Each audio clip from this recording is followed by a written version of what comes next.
మరి ఉదయకాల సమయంలో దేవుడు మరి ఒక దైవజన్ని మన మధ్యకు తీసుకొచ్చారు. మరి బ్రదర్ జోసఫ్ కరుణ, ఆయన హైదరాబాద్లో టెస్టింగ్ ఇంజనీర్గా పనిచేస్తున్నటువంటి టైంలో దేవుడు తనకిచ్చినటువంటి పిలుపుని బట్టి మరి ఆ యొక్క పనిని, ఉద్యోగాన్ని రిజైన్ చేసి 2017 సంవత్సరం నుండి కూడా ఫుల్ టైం మినిస్ట్రీలో ఉన్నారు. ఉపేంద్ర గారి దగ్గర కొంతకాలం ఆయన కలిసి పనిచేయటం జరిగింది. ఆ తర్వాత 2021 సంవత్సరంలో వారి తండ్రి గారు ప్రభు దగ్గర చేరుకున్న తర్వాత ఆ సంఘ పరిచర్యను ఆయన కొనసాగిస్తూ ఉన్నారు. మరి విజయవాడ దగ్గర ఉన్నటువంటి ప్రాంతంలో సంఘ పరిచర్య చేస్తున్నారు.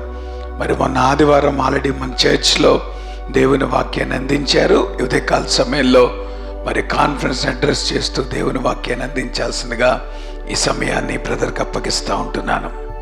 The gospel according to John, యోహాను సువార్త 2వ అధ్యాయము, యోహాను సువార్త 2వ అధ్యాయము 1వ వచనం నుంచి 11వ వచనాల వరకు ఉన్న భాగాన్ని నేను చదువుతాను. మీ బైబిల్స్లో మీరు గమనించండి. యోహాను సువార్త 2వ అధ్యాయము 1-11 వచనాలు. 3వ దినమున గలిలయలోని కానా అను ఊరిలో ఒక వివాహము జరిగెను. యేసు తల్లి అక్కడ ఉండెను. యేసును ఆయన శిష్యులను ఆ వివాహమునకు పిలువబడి ద్రాక్షారసమైపోయినప్పుడు యేసు తల్లి వారికి ద్రాక్షారసము లేదని ఆయనతో చెప్పగా, యేసు ఆమెతో, అమ్మా, నాతో నీకేమి పని? నా సమయం ఇంకను రాలేదనెను. ఆయన తల్లి పరిచారకులను చూచి, ఆయన మీతో చెప్పున్నది చేయుడను. యూదుల శుద్ధీకరణాచారం ప్రకారం 2-3 తూములు పట్టు 6 రాతి బాణలు అక్కడ ఉంచబడి ఉండెను. యేసు ఆ బాణలు నీళ్లతో నింపుడని వారితో చెప్పగా, వారు వాటిని అంచుల మట్టుకు నింపిరి. అప్పుడు ఆయన వారితో, మీరిప్పుడు ముంచి విందు ప్రధాని యొద్దకు తీసుకుని పొండని చెప్పగా వారు తీసుకుని పోయిరి. ఆ ద్రాక్షారసము ఎక్కడి నుండి వచ్చెనో ఆ నీళ్లు ముంచి తీసుకుని పోయిన పరిచారకులకే తెలిసినది, కానీ విందు ప్రధానికి తెలియకపోయాను. గనుక ద్రాక్షారసమైన ఆ నీళ్లు రుచి చూచినప్పుడు ఆ విందు ప్రధాని పెండ్లి కుమారుని పిలిచి, ప్రతివాడును మొదట మంచి ద్రాక్షరసము పోసి జనులు మొత్తుగా ఉన్నప్పుడు జబ్బు రసం పోయెను. నీవైతే ఇదివరకును మంచి ద్రాక్షరసం ఉంచుకొని ఉన్నావని అతనితో చెప్పాను. గలిలయలోని కానాలో యేసు ఈ మొదటి సూచక క్రియను చేసి తన మహిమను బయలుపరిచాను. అందువలన ఆయన శిష్యులు ఆయన యందు విశ్వాసం ఉంచిరి. ప్రార్థన చేసుకుందాం. పరిశుద్ధుడు, మహాగణుడైన దేవా, నీకు వందనాలు. ఈ యొక్క స్పిరిచువల్ కాన్ఫరెన్స్ని మీరు మాకు ఇచ్చినందుకు వందనాలు. ఈ యొక్క కాన్ఫరెన్స్ని గత రాత్రి నుంచి మీరు జరిపిస్తున్నారు, అందుని బట్టి స్తుతిస్తున్నాం. నిన్న రాత్రి, ఈరోజు ఉదయం జేమ్స్ శ్రీకాంత్ గారి ద్వారా, నీ దైవజనుడి ద్వారా మీరు మాట్లాడారు. వందనాలు ప్రభా. ఈ సమయంలో ఈ యొక్క 3rd పార్ట్ నుంచి ప్రభా, మరి యొక్క ఉదయకాలం నుంచి రేపటి వరకు ఈ కాన్ఫరెన్స్ మీరే కొనసాగించి మీ వాక్యము వెల్లడగుటకు సాయం చేయండి. వచ్చిన బిడ్డలు ఆత్మలో నింపబడి మీ వాక్యముతో పోషించబడుట కృప చూపించి సహాయం చేయమని సమస్త ఘనత, మహిమ, ప్రభావాలు మీకే చెల్లిస్తాం. యేసు నామ పేరిట అడిగి వేడుకొనుచున్నాం ప్రియ తండ్రి, ఆమేన్. మన రక్షకుడైన యేసుక్రీస్తు నామ పేరిట కూడి వచ్చిన సంఘ బిడ్డలకు, ప్రియ విశ్వాసులందరికీ నా హృదయపూర్వక వందనాలు. అలానే ఇక్కడ మరి వేరే ప్రాంతాల నుంచి వచ్చిన దైవజనులకు కూడా నా ప్రత్యేకమైన వందనాలు తెలియజేస్తున్నాను. అలానే ఇక్కడకు వాక్య పరిచయ నిమిత్తం నన్ను ఆహ్వానించిన పాస్టర్ కిరణ్ అన్న గారికి, అలానే సంఘ పెద్దలకు నా కృతజ్ఞతలు మరియు వందనాలు తెలియజేసుకొనిచున్నాను. అలానే నన్ను ఇక్కడికి తన వాక్యముతో నింపి పంపిన ఆ దేవాతి దేవునికి కూడా ఘనత, స్తుతి, మహిమ చెల్లిస్తున్నాను. ఈరోజు ఉదయం మనం చదవబడిన భాగాన్ని వచనం వెంబడి వచనం ధ్యానిస్తాము. ఇది ఒక పెండ్లి విందు, కానాలో జరిగినటువంటి ఒక పెండ్లి విందు. ఇందులో నుంచి వచనం వెంబడి వచనం ధ్యానిస్తున్నప్పుడు మనం ఇక్కడ ఉన్న క్యారెక్టర్స్ని స్టడీ చేస్తాం. ఇందులో ఉన్న వ్యక్తులను తీక్షణంగా మనం ధ్యానిస్తాం. ఇందులో ఉన్న ప్రతి వ్యక్తి నుంచి మంచి ఆధ్యాత్మిక పాఠాలు మనం నేర్చుకోవచ్చు. ఇక్కడ అనేక మంది వ్యక్తులు ఉన్నారు. అందులో ప్రతి ఒక్కరి నుంచి చక్కటి స్పిరిచువల్ లెసన్స్ మనం నేర్చుకోవచ్చు. దిస్ ఈజ్ స్పిరిచువల్ కాన్ఫరెన్స్ కదా. కాబట్టి మనం ఆత్మీయంగా ఎదగడానికి మంచి పాఠాలు ఈ క్యారెక్టర్స్ నుంచి మనం నేర్చుకోవచ్చు. కాబట్టి వాటిని ఒకదాని తర్వాత ఒకటి నేను వివరిస్తాను, చాలా జాగ్రత్తగా గమనించండి. ఎందుకంటే మన ఫోకస్ అంతా 11వ వచనం మీద ఉంటుంది. ఎక్కువ సమయాన్ని అక్కడ గడుపుతాం. మిగిలిన 10 వచనాలను కొంత సమయమే కేటాయించుకుంటూ ముందుకు వెళ్ళిపోతాను. మొదటిగా ఈ పెండ్లి విందులో ఒక వ్యక్తి ఉన్నాడు. ఆ వ్యక్తి నుంచి మనం చక్కటి పాఠాలు నేర్చుకోవచ్చు. అతను ఎవరు అంటే పెండ్లి కుమారుడు. చెప్పండి, ఎవరు? పెండ్లి కుమారుడు. అతను ఒక మంచి పని చేశాడు. ఏం చేశాడో చూడండి. మొదటి 2 వచనాలు చదువుతున్నాను. 3వ దినమున గలిలయలోని కానాను ఊరిలో ఒక వివాహము జరిగెను. యేసు తల్లి అక్కడ ఉండెను. యేసును ఆయన శిష్యులను ఆ వివాహమునకు పిలువబడిరి. యేసు మరియు ఆయన శిష్యులు ఆ వివాహమునకు పిలువబడిరి. యేసు ఆ వివాహమునకు పిలువబడ్డాడు. అంటే ఆ పెండ్లి కుమారుడి యొక్క కుటుంబము ఒక మంచి పని చేశారు. ఏమిటంటే మా యొక్క వెడ్డింగ్లో, మా పెండ్లి విందులో యేసు ఉండాలి. యేసు ప్రభువు మా పెండ్లి విందుకు రావాలని యేసు ప్రభుకి ఇన్విటేషన్ ఇచ్చారు. వారు చేసిన మంచి పని, అది గొప్ప పని. యేసు ప్రభువును పిలవటం వలన చాలా మేలు జరిగింది. అక్కడ చాలా ఆశీర్వాదకరమైన ఘటన జరిగింది. అదేంటనేది ముందుకెళ్లే కొద్దిగా మనకు తెలుస్తుంది. ఒకవేళ వారు యేసును వారి పెండ్లికి పిలవకపోతే చాలా నష్టపోయేవారు, చాలా అవమానాన్ని మూటగట్టుకునేవాళ్ళు. కానీ యేసును పిలవటం వలన వారికి చాలా మంచి జరిగింది. సో ఇక్కడ అప్లికేషన్లోకి వస్తే, are we inviting Jesus to our weddings? మరి మనము దేవుని పిల్లలమని చెప్పుకుంటున్న మనము మన పెళ్ళిళ్ళకి, మన ఇంట్లో జరుగుతున్నటువంటి పెళ్లి తంతుకి యేసు ప్రభువుని పిలుస్తున్నామా? Are we inviting him? ఆయన్ని పిలుస్తున్నామా అనేది ప్రశ్నించుకోవాలి.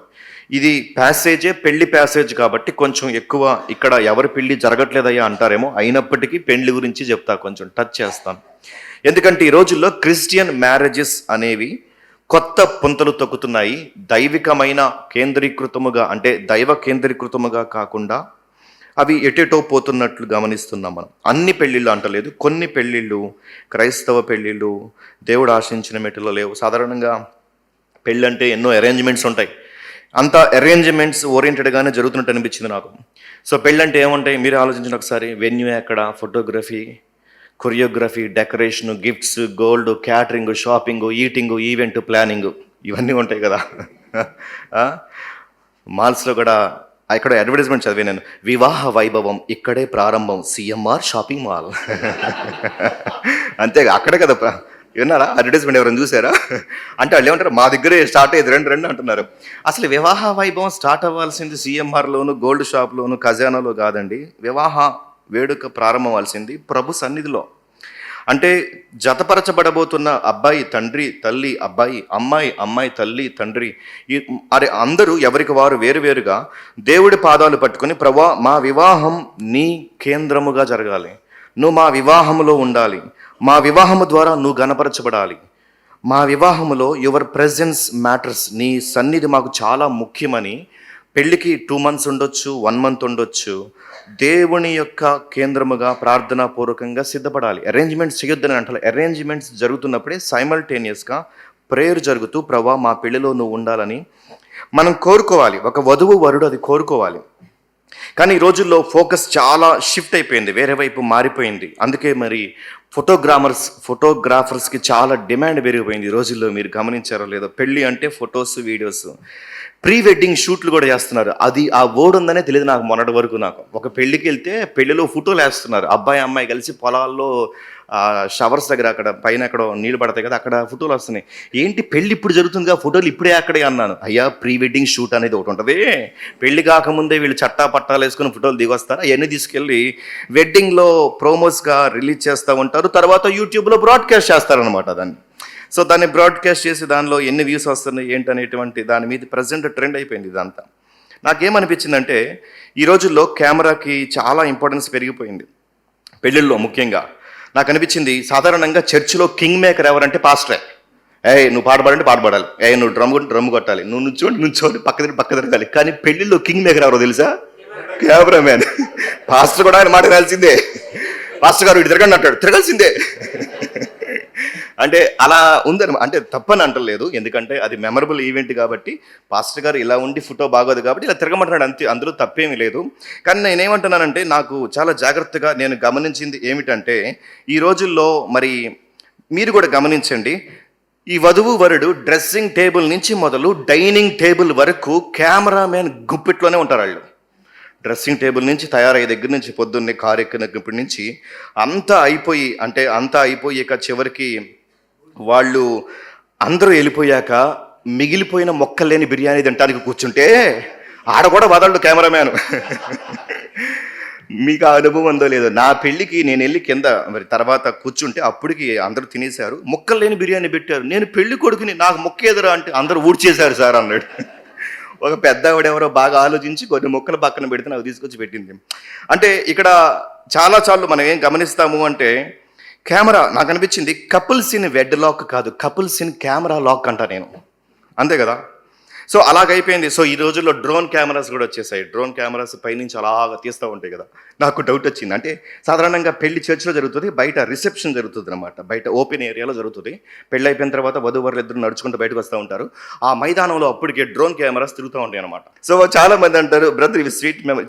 ఎవరి బడ్జెట్ తగ్గట్టు, ఎవరి ఆర్థిక స్తోమత తగ్గట్టు పెట్టుకోవడం నేను తప్పని అంటలేదు, కానీ ఇవి మనం చాలా జాగ్రత్తగా గమనిస్తే ప్రభు ఉన్నాడని ఆలోచించాలి. అక్కడ ఒక అతనికి 5 సంవత్సరాలు అయింది పెళ్ళి 5 సంవత్సరాలు అయింది. ఒక పెద్ద ఆయన ఎదురుబడి, అయ్యా 5 సంవత్సరాలు అయింది, ఎలా ఉన్నావు, నాకు నీ పెళ్ళి ఇంకా బాగా గుర్తుంది, నువ్వు పెళ్ళికి అందరూ టాక్ ఆఫ్ ది టౌన్ ఏంటంటే నువ్వు పెళ్ళికి కెమెరాకి 3 లక్షలు ఖర్చు పెట్టావు, ఓన్లీ కెమెరామ్యాన్కి వీడియో కోసం 3 లక్షలు ఖర్చు పెట్టావు. ఆల్బమ్ బాగా వచ్చిందా, మరి ఎలా ఉంది అని అంటే, చూసుకుంటున్నావా అంటే, నేను చూసి 4 సంవత్సరాలు అయింది అన్నాడు. ఎందుకు చూడలేదంటే, ఎందుకండి చేదు జ్ఞాపకాలు అన్నాడు.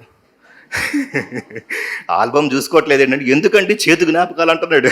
అప్పుడు మధుర జ్ఞాపకాలు కొన్నాళ్ళకి ఏమైనాయి, చేదు జ్ఞాపకాలు అయినాయి అనమాట. సో సాధారణంగా దేవుడు మారాను మధురము చేస్తాడు, కానీ మనిషి దేవుణ్ణి పక్కన పెడితే మధురము మారా అవుతుంది. గుర్తుంచుకోండి. ఇక్కడ జరుగుతున్న సమస్య ఏంటంటే, దేవుణ్ణి కేంద్రముగా పెట్టుకుని జరిగినదేది ఫెయిల్ అవ్వదు, అది మధురముగానే మారుతుంది. కానీ ఈ రోజుల్లో చాలామంది దేవుణ్ణి పక్కన పెట్టేశారు. ఇక్కడ ఈ పెండ్లి కుమారుడు ఏమనుకున్నాడు, నా పెండ్లిలో యేసు ఉండాలి, నా పెండ్లి విందుకు యేసు రావాలి, యేసే ఇక్కడ మరి సెంటర్ ఆఫ్ అట్రాక్షన్గా ఉండాలనుకున్నాడు. మీరు గమనించండి, ఈ యొక్క పెళ్లి గురించి, ఈ పెళ్లి అయిపోయి 2000 సంవత్సరాలు అవుతుంది, ఇప్పటికీ ప్రపంచంలో ఈ పెళ్లి గురించి మాట్లాడుతూనే ఉన్నారు, అవునా కాదా? ప్రతి క్రిస్టియన్కి ఈ పెళ్లి గురించి తెలుసు. ఇక చెప్పండి, ఈ లోకంలో ఏ పెళ్లి ఉందో చెప్పండి అంత ఘనంగా ఇప్పటికీ మాట్లాడుకునే పెళ్లి. ఈ పెళ్లి గురించి ఎన్ని వందల, ఒక జనరేషన్ కాదు, కొన్ని కోట్ల మంది ఇప్పటికీ మాట్లాడుకుంటున్నారు. కారణం ఏంటో తెలుసా? ఈ పెళ్లిలో యేసు ఉన్నాడు. హల్లెలూయా. ఈ పెళ్లిలో యేసు ఉన్నాడు, అందుకే ఈ పెళ్లి ఇప్పటికీ మారు మోగుతుంది. ఈ పెళ్లిలో ఉన్నటువంటి శ్రేష్టతను మనం ఇప్పటికీ అనుమతిస్తున్నాం. కానీ చాలాసార్లు ఈ వధువు వరుడు యేసును పోగొట్టుకుంటున్నారేమో అనిపిస్తుంది. కాబట్టి ప్రతి పెళ్లికి సమీపిస్తున్న ప్రతి వధువు ఏమని ప్రార్థించుకోవాలంటే, ప్రభా నా పెళ్లిలో నువ్వే సెంటర్ ఆఫ్ అట్రాక్షన్, నా పెళ్లిలో నువ్వే ఉండాలి. నేను మరి ఆ స్పౌస్ కన్నా, అంటే నేను చేసుకోబోయే అబ్బాయి కన్నా, నేను చేసుకోబోయే ఆ అమ్మాయి కన్నా నా ఫస్ట్ లవ్ నీకు, నా మొదటి ప్రేమ నీకు, నీ తర్వాతే ఆ వ్యక్తి. నువ్వు ఉండాలి నాలో, నాతో మా ఇద్దరి మధ్యలో నువ్వు ఉండి మమ్మను ముడివేయాలి. అది మా దాంపత్య జీవితానికి మేలు అని ఒక యవ్వన అబ్బాయి అమ్మాయి కోరుకోవాలి. కానీ ఈ రోజుల్లో కూడా చాలామంది అమ్మాయి అబ్బాయిలు కొంచెం లోకపోకడు వచ్చేసి, పెళ్ళనగానే నేను ఏ డ్రెస్ వేయాలి, ఏ అపియరెన్స్ ఉండాలి, కెమెరా ఎలా ఉండాలి, డెకరేషన్ ఎలా ఉండాలి, ఇక లంచ్ డిన్నర్ అయితే ఇక మామూలుగా ఉండవు వెరైటీస్, అవి తింటే నెక్స్ట్ డే మనకి స్టమక్ అప్సెట్ అయ్యాక మొత్తం తింటే, అంత వెల్ ప్లానింగ్ చేస్తున్నారు. అలా చేసేవాళ్ళు మరి దేవుడి గురించి ఆలోచించాలి. అంటే నా పెళ్లిలో దేవుడు ఉంటాడని ఆలోచించాలి. ఈ రోజుల్లో పెళ్ళంటే చాలామందికి ఏమైపోయిందంటే, they want to show off themselves, అంటే త్రూ దేర్ వెడ్డింగ్ వాళ్ళ పెళ్లి ద్వారా వాళ్ళు ఏంటో వాళ్ళు చూపించుకుంటున్నారు ఈ రోజుల్లో. ఒక క్రైస్తవుడు అలా చేస్తాడా చెప్పండి? విమర్శ కాదు, హెచ్చరిక. సో ఇంత సమయాన్ని వెచ్చించి, ఇంత సొమ్మును తగలేసి చివరికి యేసు లేని వివాహాలు చేసుకుంటున్నామా ఏంటి? మనం ప్రశ్నించుకోవాలి. ఇది ప్రశ్న. ఇతనైతే నా పెళ్లిలో యేసు ఉండాలనుకున్నాడు, నా పెళ్లిలో యేసు ఉండాలనుకుంటున్నాడు. సో ఈ రోజుల్లో క్రిస్టియన్ వెడ్డింగ్స్ చూస్తే నాకు అనిపించింది, అంటే వాటిని చూసినప్పుడు, are they Lord centered marriages are lavish centered marriages? అర్థమైంది నా పాయింట్? అవి ప్రభువు కేంద్రీకృతమైన వివాహాల, లేదంటే పరువు పైసా కేంద్రీకృతమైనటువంటి వివాహాల అని పరీక్షించుకోవాలి. కాబట్టి ఇక్కడున్న యవన సహోదరులారా, ఏదో ఒక రోజు మీకు పెళ్ళి అయింది, ఖచ్చితంగా అయింది మీకు పెళ్ళి. అర్థమైందిగా? పెళ్ళి ఖచ్చితంగా అయింది.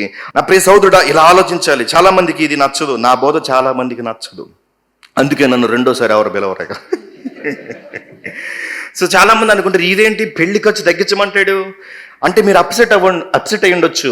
మీ పెళ్లి ఖర్చు తగ్గించమంటేనే మీకు అంత కోపం వస్తే పెళ్ళే మానేసే వాళ్ళని గురించి చెప్తా నేను. పెళ్ళే మానేసిన వాళ్ళు ఐడియా సోఫియా స్కటర్ అనేటువంటి ఒక మెడికల్ మిషనరీ అమెరికాలో చదువుకుంటుంది. వాళ్ళ అమ్మ నాన్న చెన్నైలో వెల్లూరు దగ్గర మెడికల్ మిషనరీస్గా పనిచేస్తున్నారు. అమెరికాలో చదువైపోయింది, ఇక పెళ్లి చేసుకుని అమెరికాలో వెల్ సెటిల్ అవుదాం అనుకుంది. కానీ జస్ట్ అమ్మా నాన్నలు చూద్దామని చెన్నైలో దిగింది, ఇండియా వచ్చింది.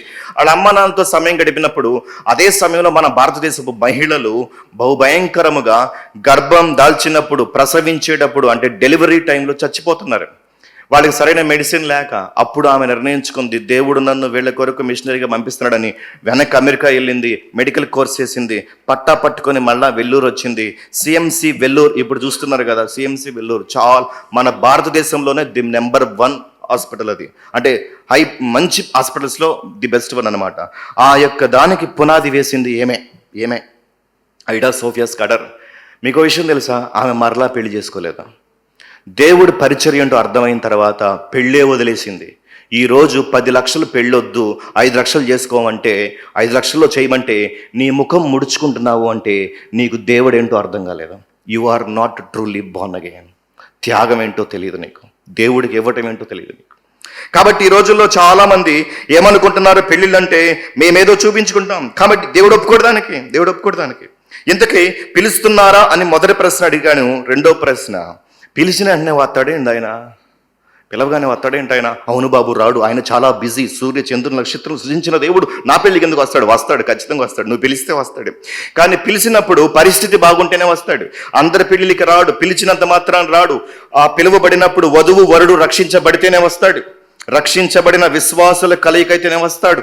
ఒకరు రక్షించబడి ఇంకొకరు రక్షించబడకుండా ఉంటే దేవుడు రాడు. ఆయన తన వాక్యానికి వేరుగా చేయడు. విశ్వాసికి అవిశ్వాసితో పొత్తు లేదన్నాడు. కాబట్టి అలాంటి పొత్తుతో పెళ్లి జరుగుతుంటే యేసు ఎందుకు వస్తాడు? అక్కడికి రాడు.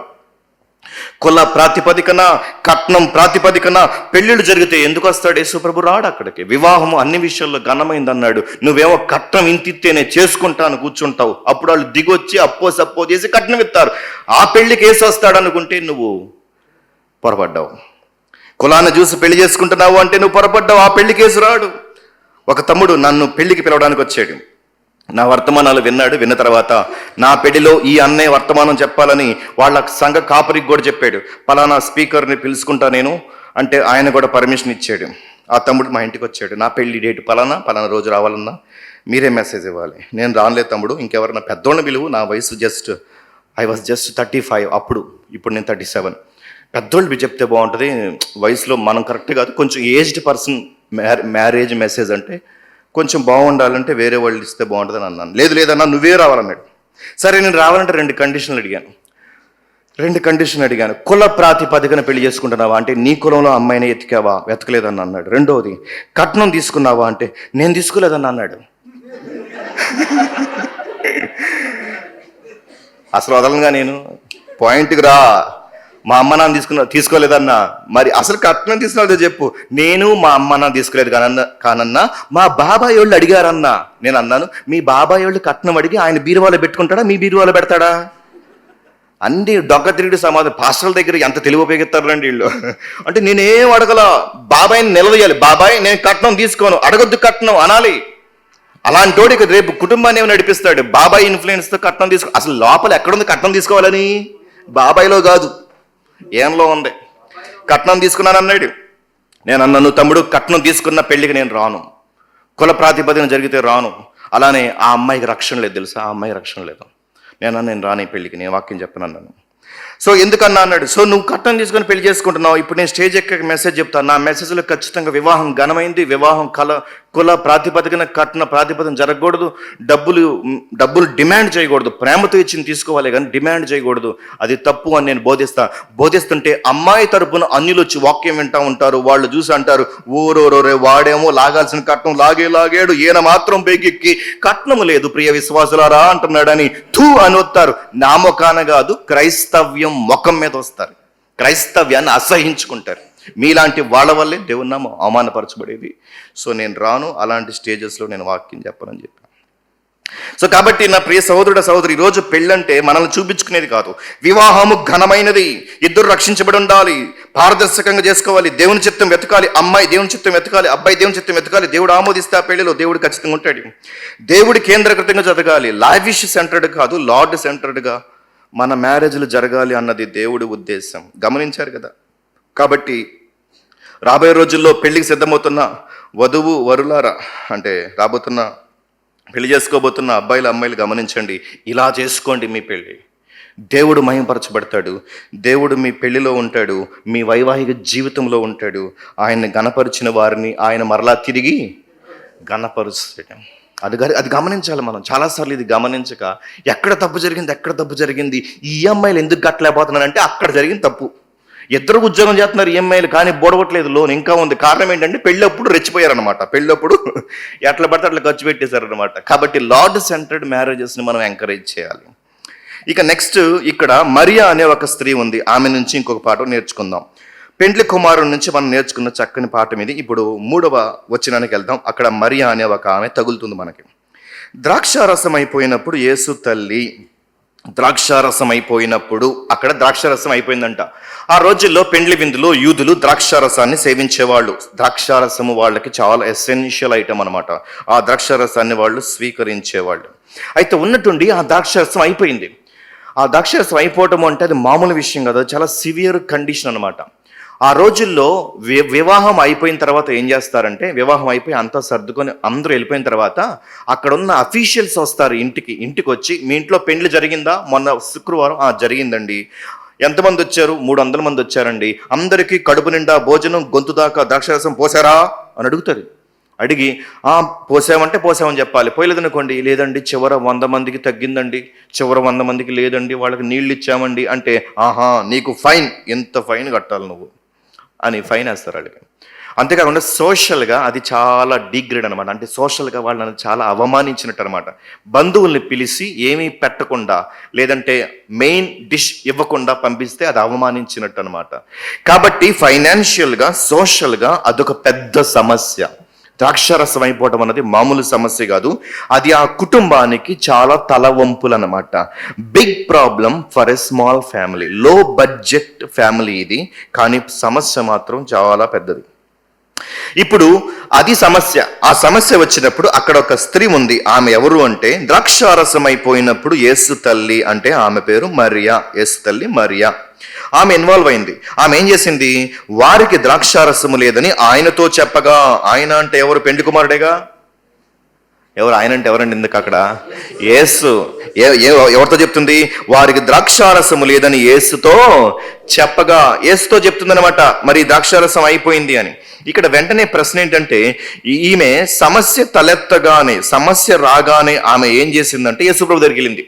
మోస్ట్లీ మేరీ ఏమై ఉంటుందంటే అక్కడ సూపర్వైజ్ చేస్తుందేమో, అంటే ఫుడ్ డిస్ట్రిబ్యూట్ చేయటం, సర్వెంట్స్ని పంపించడం, సర్వ్ చేస్తున్నారు లేదా చూడటం, ఇంకా ఎన్ని డిషెస్ ఉన్నాయా అని పై విచారణ చేస్తూ పైన చూసుకుంటున్న వ్యక్తి అయి ఉండాలి. అందుకే ఆమెకి వెంటనే తెలిసింది అయ్యా అయిపోయింది కూడా అని విషయం తెలియగానే ఈమె వెంటనే స్ట్రైట్గా ఎక్కడికి వెళ్ళిందంటే జీసస్ దగ్గరికి వెళ్ళింది, యేసు ప్రభు దగ్గరికి వెళ్ళింది. యేసు ప్రభు దగ్గరికి ఎందుకు వెళ్ళిందంటే ఆమె బలంగా నమ్మింది ఏంటంటే, యేసు ప్రభు ఈ సమస్యకు పరిష్కారం ఇవ్వగలడు. నా కుమారుడు మామూలు కుమారుడు కాదు, నాకు పుట్టబోయే ముందే దేవదూత చెప్పింది నా కుమారుడు ఎంత గొప్పవాడో, పుట్టాక గొల్లలు చెప్పారు ఎంత గొప్పవాడో, తర్వాత జ్ఞానులు చెప్పారు ఎంత గొప్పవాడో. నా కుమారుడు మామూలు వాడు కాదు, గొప్పవాడు. ఈ సమస్య నుంచి బయటికి తీసుకొచ్చేది ఎవరు, కేవలం ఒకే ఒక్క వ్యక్తి, ఎవరైనా యేసు ప్రభువే. కాబట్టి ఆమె వెంటనే యేసు ప్రభు దగ్గరికి వచ్చింది. She went to Jesus who can solve the problem. ఎవరైతే సమస్యను పరిష్కరించగలరో ఆయన దగ్గరికి, యేసు ప్రభుని ఆయన దగ్గరికి సమస్యను తీసుకెళ్లడం జరిగింది. కాబట్టి ఇక్కడి నుంచి మరియ నుంచి మనం నేర్చుకోవాల్సిన పాఠం ఏంటంటే, మనకి సమస్య వచ్చినప్పుడు ఫస్ట్ మనకు గుర్తుకు రావాల్సింది ఎవరు అంటే యేసు. సమస్యలు పరిష్కరించేవాడు, మన జీవితంలో చిక్కుముడులు తీసేసేటువంటి వ్యక్తి. మన కుటుంబంలో, మన వైవాహిక జీవితంలో, మన పిల్లల విషయంలో, మన ఆరోగ్య విషయంలో మనకి ఏదైనా సమస్య ఆటంకం వస్తే మనకి ఫస్ట్ యేసు గుర్తుకు రావాలి. యేసు దగ్గరికి వెళ్ళి మొదట యేసుని అడగాలి. యేసయ్యా నా కుటుంబంలో ఈ సమస్య వచ్చింది, నాకు సహాయం చేయని చెప్పి యేసు ప్రభుని అడగాలి. ఇది మనం అలవాటు చేసుకోవాలి. ప్రతి క్రైస్తవుడికి సమస్యలో మొదట యేసు గుర్తుకు రావాలి. పాస్టర్ కూడా కాదండి, మొదట యేసు గుర్తుకు రావాలి. ఎందుకంటే నువ్వు ఆయన కుమారుడు, ఆయన కుమార్తెవు కాబట్టి. డేవిడ్ లివింగ్స్టన్ ఆఫ్రికా అడవుల్లో గొప్ప సేవ చేస్తున్నాడు. భయంకరమైనటువంటి కీచడి అంటే చీకటి అడవి అది. అక్కడ ఆయన మరి పరిచయం చేస్తున్నాడు. చాలా వీక్ పర్సన్, ఎన్నో రోగాలు ఆయన్ని చుట్టుముట్టాయి. ఆయన దగ్గర ఒక మెడిసిన్ బాక్స్ ఉంది. రోజు ఉదయం ఒకటి, మధ్యాహ్నం ఒకటి, సాయంత్రం ఒకటి, పొడినప్పుడు ఒకటి అలా మెడిసిన్స్ వేసుకుంటాడు. మెడిసిన్స్ వేసుకుంటేనే సర్వైవ్ అవ్వగలడు, పరిచయం చేయగలడు. అలాంటి సమయంలో ఒకరోజు ఉదయం లేచి చూస్తే మెడిసిన్ బాక్స్ లేదు, ఎవరో దొంగిలించారు. అక్కడ ఆకుతాయిలు ఎవరో తీసేశారో లేదంటే ఎవరో దొంగిలించారు. ఇల్లు మొత్తం వెతికాడు, ఎక్కడ దొరకలేదు. సో వెంటనే ఏమనుకున్నాడంటే, సరే మెడిసిన్ బాక్స్ పోయింది, ఇప్పుడు చేసేదేమో లేదు, ఇదో పెద్ద సమస్య, మెడిసిన్ లేకపోతే నాకు కష్టం అని చెప్పి మూలకి వెళ్ళి మోకరించి ప్రార్థించాడు. దేవా, మెడిసిన్ బాక్స్ పోయింది, అది లేకపోతే నేను పని చేయలేను, నువ్వే చేయాలి ఏదో ఒకటి, నాకు మరి పరిచర్యలో ఇక అది చాలా సహకారం, మరి మెడిసిన్స్ ఇప్పుడు లేవు, నేనేం చేయాలని ప్రార్థన చేస్తూ, నువ్వే పంపించు ప్రభువా, నువ్వే సహాయం చేయి ప్రభువా అని ప్రార్థన చేస్తుంటే ఎవరో డోర్ కొట్టారు. డోర్ కొడితే ఈయన ప్రార్థన ముగించుకుని డోర్ దగ్గరికి వచ్చాడు. డోర్ ఓపెన్ చేయగానే అవతల వ్యక్తి మాట్లాడుతున్నాడు. డేవిడ్ లివింగ్స్టన్ అనేటువంటి ఒక వ్యక్తి పలానా దేశం నుంచి ఆఫ్రికా అడవికి వచ్చాడు. చాలా సంవత్సరాలైంది. అసలు ఉన్నాడో, పొయ్యాడో, బతికాడో, చచ్చాడో కూడా వాళ్ళ స్వదేశీయులు తెలియటం లేదు. ఆయన ఉన్నాడో లేదో తెలుసుకోవడానికి అక్కడి నుంచి ఇక్కడికి నేను విలేకరిగా వచ్చాను. ఆర్ యు డేవిడ్ లివింగ్స్టన్ అన్నాడు. నువ్వేనా డేవిడ్ లివింగ్స్టన్ అంటే అన్నాడు, నేనే డేవిడ్ లివింగ్స్టన్ అన్నాడు. మంచిది, నీతో కూర్చొని కొద్ది సమయం మాట్లాడంటే కూర్చున్నాడు. కూర్చోబోయే ముందు అతను వచ్చిన వ్యక్తి అన్నాడు, ఇదిగో నేను వస్తున్నప్పుడు నీ యొక్క శ్రేయోభిలాషులు నీకు అవసరమైనటువంటి మెడిసిన్స్ అన్నిటినీ కొని ఈ బాక్స్లో పెట్టించారు, ఇదిగో బాక్స్ అన్నాడు. చప్పలు పెడితే భయపడదామా? పాత మెడిసిన్ బాక్స్లో ఎక్స్పైర్ డేట్ ఎక్కువ ఉంటుందా, కొత్త దాంట్లో ఎక్స్పైర్ డేట్ ఎక్కువ ఉంటుందా? ఎక్స్పైర్. సో న్యూ ఇచ్చాడు, ఫ్రెష్ ఇచ్చాడు అన్నమాట దేవుడు. సో దాన్ని చూసి దేవుని స్తుతించాడు. మనం ఒక విషయం గమనించాలి. మనకి సమస్య వచ్చినప్పుడు అండి, మూలకెళ్ళి మోకరిస్తే సమస్య సగం చచ్చిపోయిద్ది. సమస్య సగం చచ్చిపోయేది మోకాళ్ళ మీదే. కానీ మనం సమస్య వచ్చినప్పుడు ఏం చేస్తామంటే వీళ్ళు నరుస్తాం, వాళ్ళు నరుస్తూ ఉంటాం, అక్కడ కేకలేస్తాం, ఇక్కడ కేకలేస్తూ ఉంటాం.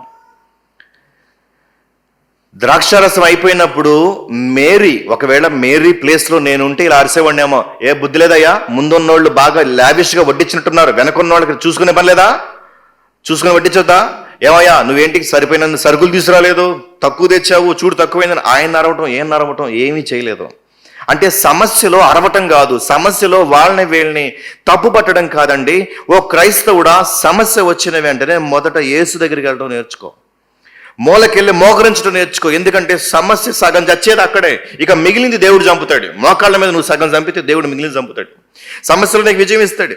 కానీ ఈ రోజుల్లో చాలా మంది క్రైస్తవులు ఏంటంటే బుర్రలను బోధతో నింపారు కానీ మోకాళ్లకు మోకరించడం నేర్పించలేదు వాళ్ళు. ఓ మెసేజ్లు విపరీతంగా నేస్తున్నాం, ఆదివారం మెసేజ్, శనివారం మెసేజ్, మళ్ళీ మధ్యలో కూడా ఆఫీస్కి వెళ్ళేటప్పుడు దారిలో యూట్యూబ్ మెసేజ్, వచ్చేటప్పుడు యూట్యూబ్ మెసేజ్. ఓ బుర్రలో బోల్డ్ అంత బోధ ఉంది కానీ మోకాళ్ళకి మోకరింపు లేదు. ఈరోజు చాలా మంది ఇలాంటి క్రైస్తవ జీవితాన్ని జీవిస్తున్నారు. మీరు ప్రయాణంలో ఉన్నా సరే, ఆఫీస్లో ఉన్నా సరే, ఎక్కడున్నా సరే ఫోన్ చేసి మీకు సమస్య వచ్చింది ఇంట్లో అని అంటే మొట్టమొదట surrender that problem to God. Mary చేసింది అదే. సమస్య తీసుకెళ్ళి ఎవరు చెప్పింది? యేసుకు చెప్పింది. మేరీ నుంచి మనం నేర్చుకోవలసిన చక్కని పాఠం అది. కాబట్టి మీరు కూడా మీ భవిష్యత్తులో సమస్య వచ్చినప్పుడు యేసుకు సరెండర్ చేయటం నేర్చుకోండి. అప్పుడు మీరు సమస్యల పైన జీవిస్తారు, సమస్యల కింద నలిగిపోరు, సమస్యలకు పైగా ఉంటారు. అది 3వ వచనము. ఇక 4వ వచనానికి వెళదాం. ఈ 4వ వచనంలో మనకు కనిపించే వ్యక్తి ఎవరు అంటే జీసస్, యేసు. సో ప్రతి వ్యక్తి నుంచి మనం పాఠం నేర్చుకుంటామని చెప్పాను కదా. ఇప్పుడు ఇక్కడ యేసు అనేటువంటి వ్యక్తి నుంచి మనం పాఠం నేర్చుకుంటున్నాం. ఇక్కడ యేసు ప్రభువారు ఒక సేవకుడు, ఒక బోధకుడు. ఈయన ఏం చేశాడో చూడండి. యేసు ఆమెతో, అమ్మా నాతో నీకేమి పని, నా సమయం ఇంకను రాలేదనెను. యేసు ప్రభు ఇచ్చినటువంటి ఈ యొక్క స్టేట్మెంట్లో 2 భాగాలు ఉన్నాయి. ఆ 2 భాగాలను వివరిస్తాను, చాలా జాగ్రత్తగా గమనించాలి మీరు. ఇది కొంచెం ట్రిక్కీ వర్డ్స్, కఠినమైనటువంటి వచనం ఇది. అర్థమవుతుందా? బాబు ఇప్పటి వరకు చెప్పింది మాకు అర్థమైందని గట్టి చప్పట్లు కొట్టండి. అర్థమైందా? అర్థం కాకపోతే చెప్పండి, మళ్ళీ చెప్తా. ఇప్పుడు మీరు చప్పట్లు కొట్టలేదు అనుకోండి, అర్థం కాలేదని అర్థం. నేను మళ్ళీ మొదలుకెత్తుకుంటా, మళ్ళీ మొదటికి వచ్చిన చెప్దాం అంటే చెప్పేస్తాను. నాకు ఇసుగు రాదు, అందుకే అర్థమైనా అర్థం కాకపోయినా చప్పట్లు కొట్టేయండి. అలానే కొడతాం, గట్టి చప్పట్లు కొట్టండి. అర్థమయ్యే కొట్టారా? అర్థమైనా అర్థం కాకపోయినా కొట్టేస్తారా? వినాలి. ఈ వచనం కొంచెం కఠినంగా ఉంటుంది, దీనికి ఎక్స్ప్లెనేషన్ చాలా జాగ్రత్త వినాలి. మరియా యేసు ప్రభు దగ్గరికి వచ్చింది. యేసు ప్రభు అన్నాడు, అమ్మా నాతో నీకేమి పని. ఇది చూడడానికి రూడ్ వర్డ్ లాగా అనిపిస్తుంది, అంటే చాలా కఠినమైన మాటలాగా అనిపిస్తుంది, కానీ అలా కానే కాదు. చాలా గౌరవప్రదంగానే చెప్పారు యేసు ప్రభు అక్కడ. అమ్మా నాతో నీకేమి అనేటువంటి స్టేట్మెంట్కి రెండు అర్థాలు ఉన్నాయి, అంటే రెండు కోణాలు ఉన్నాయి. ఆ రెండవ కోణం చెప్పనులే కానీ సమయం చాలదు. మొదటి కోణం మాత్రమే చెప్తాను, ఫస్ట్ భాగం మాత్రమే చెప్తాను. యేసు ప్రభు ఏమంటున్నాడంటే, అమ్మా మరియా, యేసు ప్రభు మరియతో మాట్లాడుతున్నాడు. అమ్మా మరియా, నాతో నీకేమి పని అనేటువంటి స్టేట్మెంట్కి అర్థం ఏంటంటే, యేసు ప్రభు ఏమంటాడంటే, అమ్మా నాతో నీకేమి పని అంటే దాని అర్థం ఏంటంటే, నేను నీ యొక్క అజమాయిషీ కింద లేను, నేను నీ పెత్తనం కింద లేను, నేను దేవుడి పెత్తనం కింద ఉన్నాను. పరిచర్యలో నేను ఎప్పుడూ దేవుడి పెత్తనం కిందే ఉంటాను. పరిచర్యలో నువ్వు నాకు తల్లివైనప్పటికీ నేను నీ పెత్తనం కింద లేను, నేను దేవుడి పెత్తనం కిందే ఉంటాను అని చెబుతున్నాడు. ఆ స్టేట్మెంట్కి ఉన్న మొదటి అర్థం అది. రెండో అర్థం ఏంటయ్యా అంటే, అయిపోయాక అడగండి చెప్తే, ఇప్పుడు మాత్రం చెప్పండి, టైం లేదు. అంత ఇంట్రెస్ట్ ఉన్న ఎవరైనా ఉంటే తర్వాత కలవండి, తర్వాత చెప్తాను. సో ఇప్పుడు యేసుప్రభు ఏమంటున్నాడు, అమ్మా మరియా నాతో నీకేమి పని. అవును, నేను ఇంట్లో ఉన్నప్పుడు నువ్వు మంచినీళ్ళు తెమ్మంటే తెచ్చాను. చిన్నప్పుడు ఇంట్లోనే పెరిగాడు కదా. యేసు అంటున్నాడు, నువ్వు చిన్నప్పుడు మంచినీళ్ళు తెమ్మంటే తెచ్చాను, కూరగాయలు మార్కెట్కి వెళ్తే తెమ్మంటే తెచ్చాను, పనులు చేయమంటే చేశాను, వస్తువు తెమ్మంటే వస్తువు తెచ్చాను. మీ ఇంట్లోనే ఉండి నీకు సబ్మిసివ్గా, అంటే నీకు లోబడి ఉన్నాను కదా. ఇప్పుడు అది అయిపోయింది. ఇప్పుడు నేను పరిచర్య అనే వృత్తములోనికి వచ్చాను. ఇప్పుడు పరిచర్యలో ఉన్న నేను నీ కింద లేను, నేను ప్రభువు పరిచర్య ఇచ్చిన నా ప్రభువు కిందే ఉన్నాను అన్నాడు. అంటే ఈ స్టేట్మెంట్ ద్వారా యేసు ప్రభు ఏమన్నాడంటే, అమ్మా పరిచర్యలో నువ్వు వేలు పెట్టొద్దు, పరిచర్యలో నువ్వు నాకు చెప్పొద్దు అని అన్నాడు అనమాట. ఇక్కడ నుంచి మనం నేర్చుకోవాల్సిన పాఠం ఏంటంటే, ఎందుకంటే ఈ కాన్ఫరెన్స్కి వస్తున్నప్పుడు ఇక్కడ సేవకులు కూడా ఉంటారని నాకు చెప్పారు. కాబట్టి సేవకులు ప్రతి ఒక్కరూ ఇక్కడ గమనించవలసినవి ఏంటంటే, ఒక పాస్టరు ఎప్పుడు ఎవరి కింద ఉండకూడదు, ఎవరి ప్రెషర్ కింద ఉండకూడదు. ఒక పాస్టర్ని వెనక నుంచి భార్య ఇన్ఫ్లుయెన్స్ చేయకూడదు. ఒక పాస్టర్ని వెనక నుంచి అంటే పాస్టర్ తల్లి ఇన్ఫ్లుయెన్స్ చేయకూడదు. ఒక పాస్టర్ని కొడుకు కూతురు ఇన్ఫ్లుయెన్స్ చేయకూడదు. ఒక పాస్టర్ని కోడలు అల్లుళ్ళు ఇన్ఫ్లుయెన్స్ చేయకూడదు. పాస్టరు ఎట్టి పరిస్థితుల్లో ఒకరి ఇన్ఫ్లుయెన్స్ కింద ఉండకూడదు. అర్థమైంది కదండి. కొంతమంది పాస్టర్లు రబ్బర్ స్టాంపులు అన్నమాట, అంటే పైగాళ్ళు కనిపిస్తారు కానీ నడిపించేదంతా సిస్టర్, నడిపించేదంతా మేడం గారు అన్నించి నడిపిస్తూ ఉంటారు అనమాట. అది అన్బిబ్లికల్, దేవుడు ఒప్పుకోడు దానికి అసలు. తన తల్లి అయిన మరియతో అన్నాడు, అమ్మ నాతో నీకేం పని, ఇది పరిచర్య, ఇక్కడ నీ కింద నేను ఉండను, నేను ఆయన కింద ఉంటాను అని ఆయన పూర్తిగా దేవుడికి అప్పగించుకుంటున్నాడు. కాబట్టి ఇక్కడ మనం గమనించాల్సిందంటే, ఈ రోజుల్లో చాలా చోట్ల అలాంటి పరిస్థితి లేదు. కాబట్టి ప్రతి సేవకుడు గమనించాల్సిందంటే, ఎవరి యొక్క ఇన్ఫ్లుయెన్స్ కింద ఉండకూడదు, దేవుడి యొక్క ఇన్ఫ్లుయెన్స్ కింద ఉండాలి. అది మొదటి స్టేట్మెంట్. ఇప్పుడు రెండవ స్టేట్మెంట్కి వెళదాం. రెండో స్టేట్మెంట్ ఏం చెప్తుంది అక్కడ, నా సమయం ఇంకను రాలేదని, నా సమయం ఇంకను రాలేదు, my our has not at come. ఇది ఈ యొక్క స్టేట్మెంట్ అర్థము రెండు ఉంటాయి, మనం గమనించాలి. లార్జర్ కాంటెక్స్ట్లో ఉండేది వేరు, క్లోజర్ కాంటెక్స్ట్లో ఉండేది వేరు. ఎప్పుడు అది మనం గమనించాలి. లార్జర్ కాంటెక్స్ట్లో ఇది ఏంటంటే, యేసు ప్రభు చాలాసార్లు, మీకు కూడా జ్ఞాపకం ఉండే ఉంటుంది, చాలాసార్లు నా సమయం ఇంకనూ రాలేదు, నా గడి ఇంకా రాలేదు, అందరూ వస్తారు కొట్టడానికి, కానీ యేసు ప్రభు అంటాడు, అక్కడ రాయబడిద్ది, ఆయన సమయం ఇంకనూ రాలేదు గనక ఆయన వాళ్ళు ఏమీ చేయలేక పోయిరి. కారణం ఏంటంటే, అది దాదాపు యోహాను సువార్తలో మై అవర్, నా సమయము, నా గంట ఇంకా రాలేదు అని యేసు ప్రభు చాలాసార్లు చెప్తాడు. దాని అర్థం ఏంటంటే, యేసు ప్రభువు మరణించి సిలువేయబడి మరణించి పునరుద్ధానుడై లేచేటువంటి సమయము ఇంకా రాలేదని అర్థం. ఆ గ్లోరీలోకి రావడానికి ఇంకా సమయం అవ్వలేదని అర్థం. అది లార్జర్ కాంటెక్స్ట్లో జాన్ గాస్పల్లో నా సమయము అంటే అర్థం.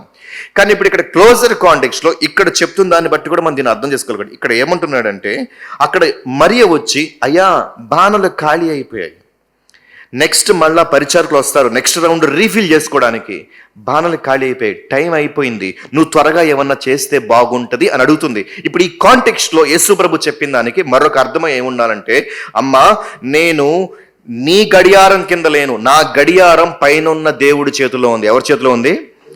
నా గడియారం పైనున్న తండ్రి చేతిలో ఉంది.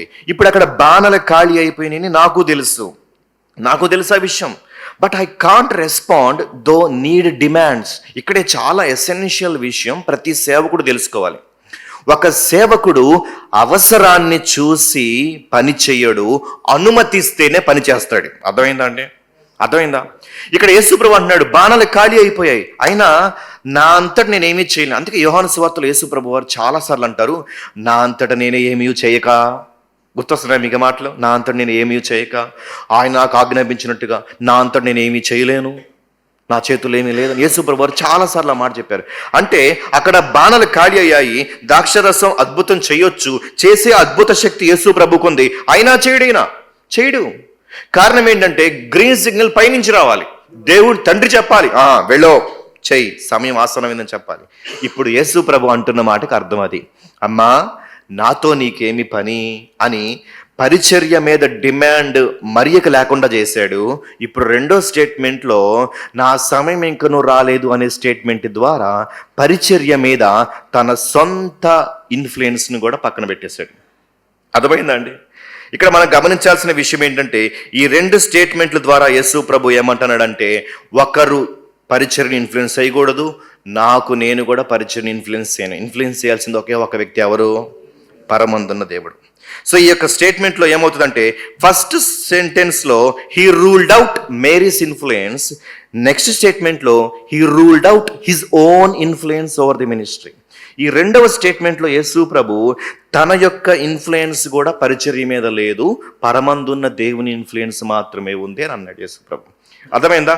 సేవకులకి త్వరగా అర్థమవుతుంది, కొంచెం విశ్వాసాలకు అర్థం కావచ్చు, అయినప్పటికీ మాకు కూడా అర్థమైంది. గట్టి చప్పట్లు కొడతారా? అర్థమైంది నిజంగా? చివర్లో అడుగుతా చప్పట్లు కొట్టినాడు అందరినీ. ఏమో అర్థమైంది? అర్థం చేసుకోవాలి. అంటే ఒక సేవకుడు ఒక సంఘ కాపరిని భార్య కానీ బిడ్డలు కానీ పిల్లలు కానీ ఇన్ఫ్లుయెన్స్ చేయకూడదు. రెండవది, తన సేవలో తనను తాను ఇన్ఫ్లుయెన్స్ చేసుకోకూడదు. పాస్టర్ గారండి ఇది చేద్దామండి, సరేనయ్యా ప్రార్థన చేసి దేవుడు అనుమతిస్తే చేద్దాం.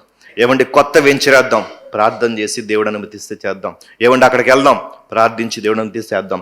అయ్యా ఎవరిని పిలుద్దాం స్పీకర్గా, ప్రార్థించి దేవుడు అనుమతిస్తే చూద్దాం. ఇలా ప్రతి విషయంలో ఒక సేవకుడు ఎవరి మీద ఆధారపడాలి?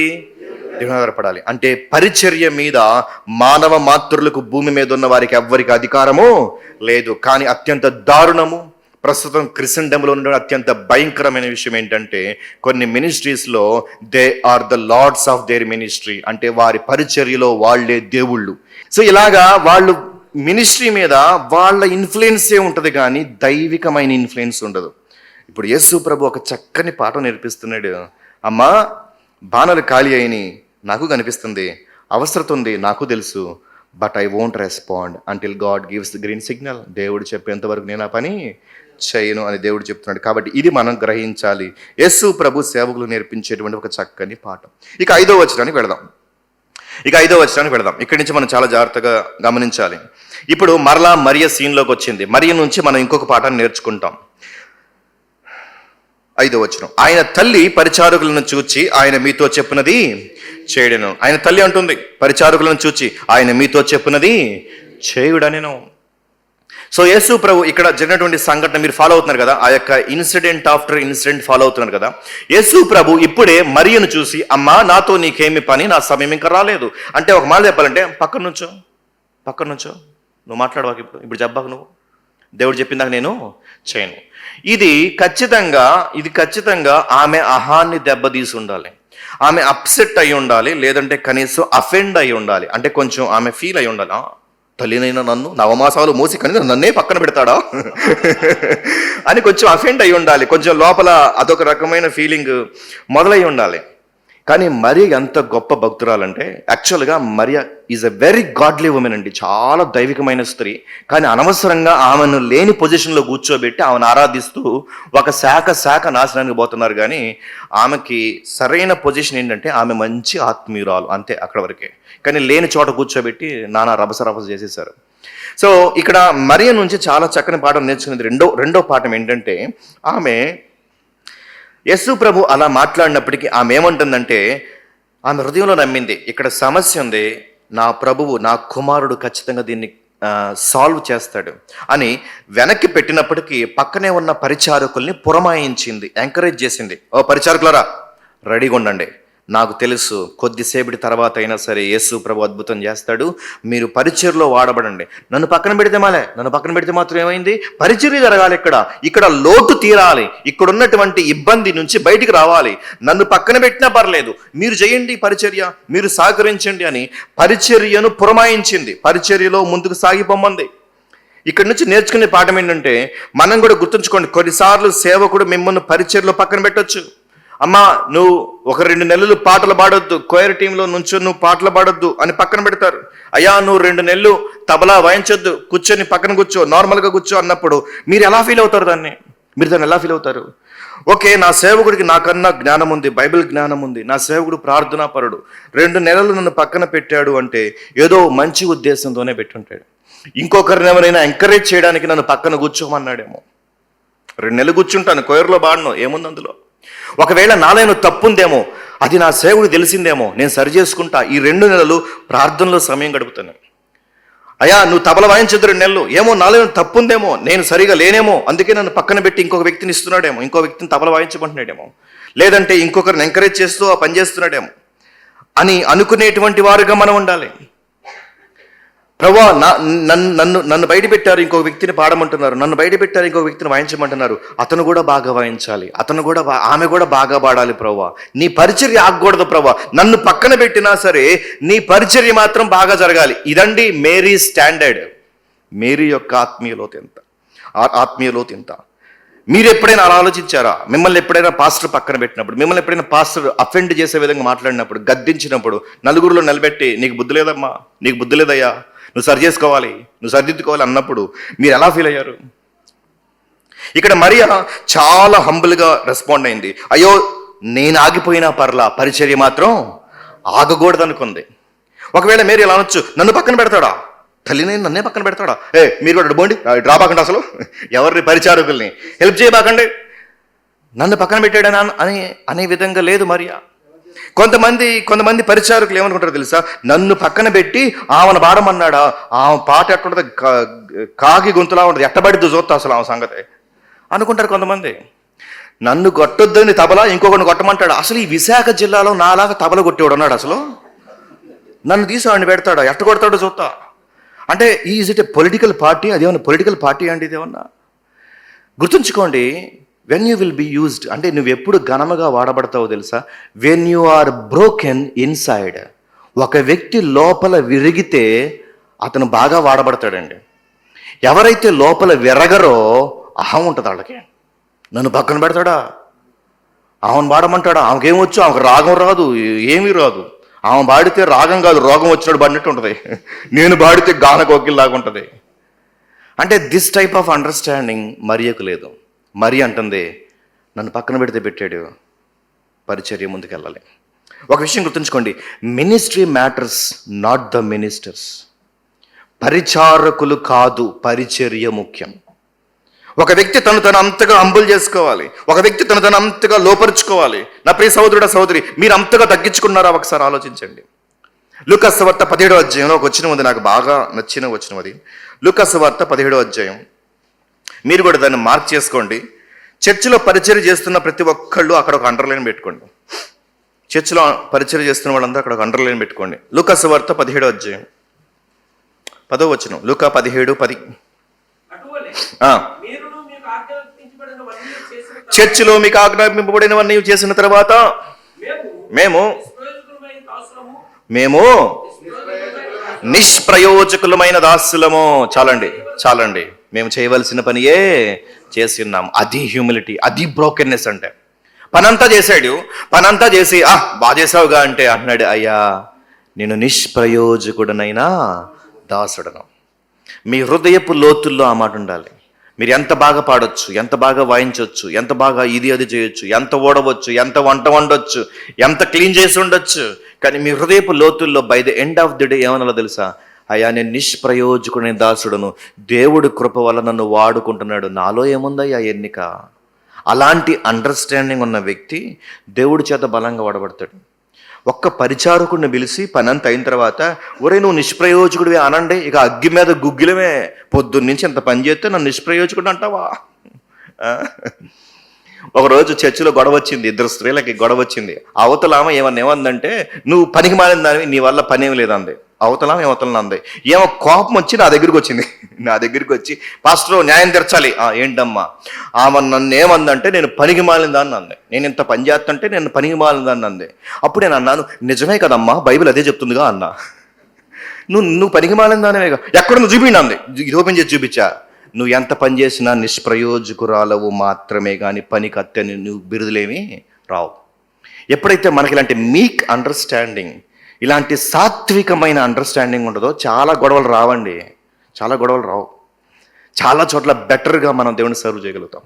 ఇక్కడ మరి అంటుంది, నన్ను పక్కన పెట్టాడు అయినా పర్లేదో, పరిచర్య ఆగకూడదు, మీరు వెళ్ళండి అని వాళ్ళని పురమాయించింది. సో మరీ నుంచి నేర్చుకునేటువంటి ఈ గొప్ప పాఠము మనందరం అలవరుచుకుంటే మనం పరిచర్యలో బహుబలంగా వాడబడతాం. నెక్స్ట్ పాయింట్కి వెళ్దాం. నెక్స్ట్ పరిచారకులు. 6వ వచనం చూడండి. 6వ వచనం నుంచి 8వ వచనం వరకు చదువుతున్నాను. త్వరగా వెళ్ళిపోదాం. 11వ వచనం మనం త్వరగా వెళ్ళాలి. యూదుల శుద్ధీకరణ ఆచార ప్రకారం 2-3 తూముల పట్టు 6 రాతి బాణాలు అక్కడ ఉంచబడి ఉండెను. యేసు ఆ బాణాలు నీళ్లతో నింపుడని వారితో చెప్పగా వారు వాటిని అంచుల మట్టుకు నింపిరి. అప్పుడు ఆయన వారితో, మీరు ఇప్పుడు ముంచి విందు ప్రధాని ఎదుగు తీసుకుని పోండి అని చెప్పగా వారు తీసుకుని పోయారు.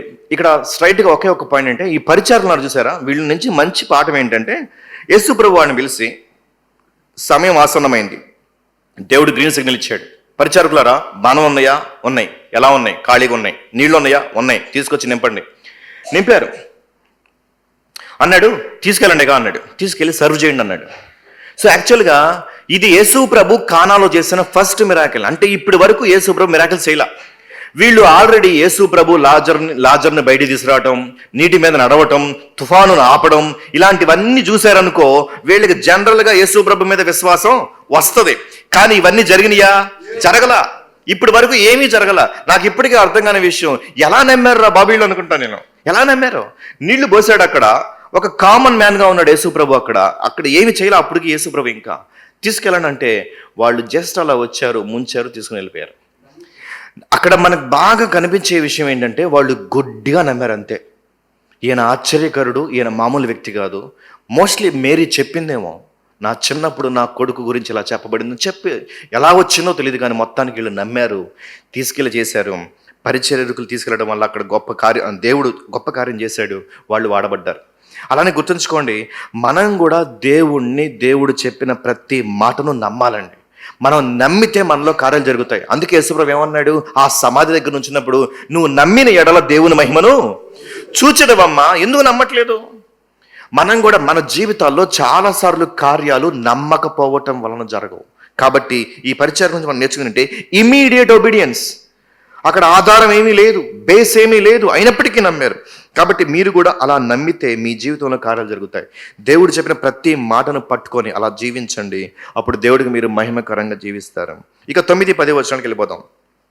ఆ ద్రాక్షరసం ఎక్కడి నుండి వచ్చినో ఆ నీళ్లు ముంచి తీసుకుని పోయిన పరిచారులకు తెలిసినది కానీ విందు ప్రధానికి తెలియకపోయాను. గనుక ద్రాక్షరసమైన ఆ నీళ్లు రుచి చూచినప్పుడు ఆ విందు ప్రధాని పెండ్లి కుమారుని పిలిచి, ప్రతివాడును మొదట మంచి ద్రాక్షరసము పోసి జనులు మత్తుగా ఉన్నప్పుడు జబ్బు రసం పోయిను. నీవైతే ఇదివరకును మంచి ద్రాక్షరసము ఉంచుకొని ఉన్నావని అతనితో చెప్పాను. ఈ 2 వచనాలు ఉన్నది ఏంటంటే, అద్భుతం జరిగింది. వాళ్ళందరికీ వెళ్ళి సర్వ్ చేశారు, అందరూ తాగారు.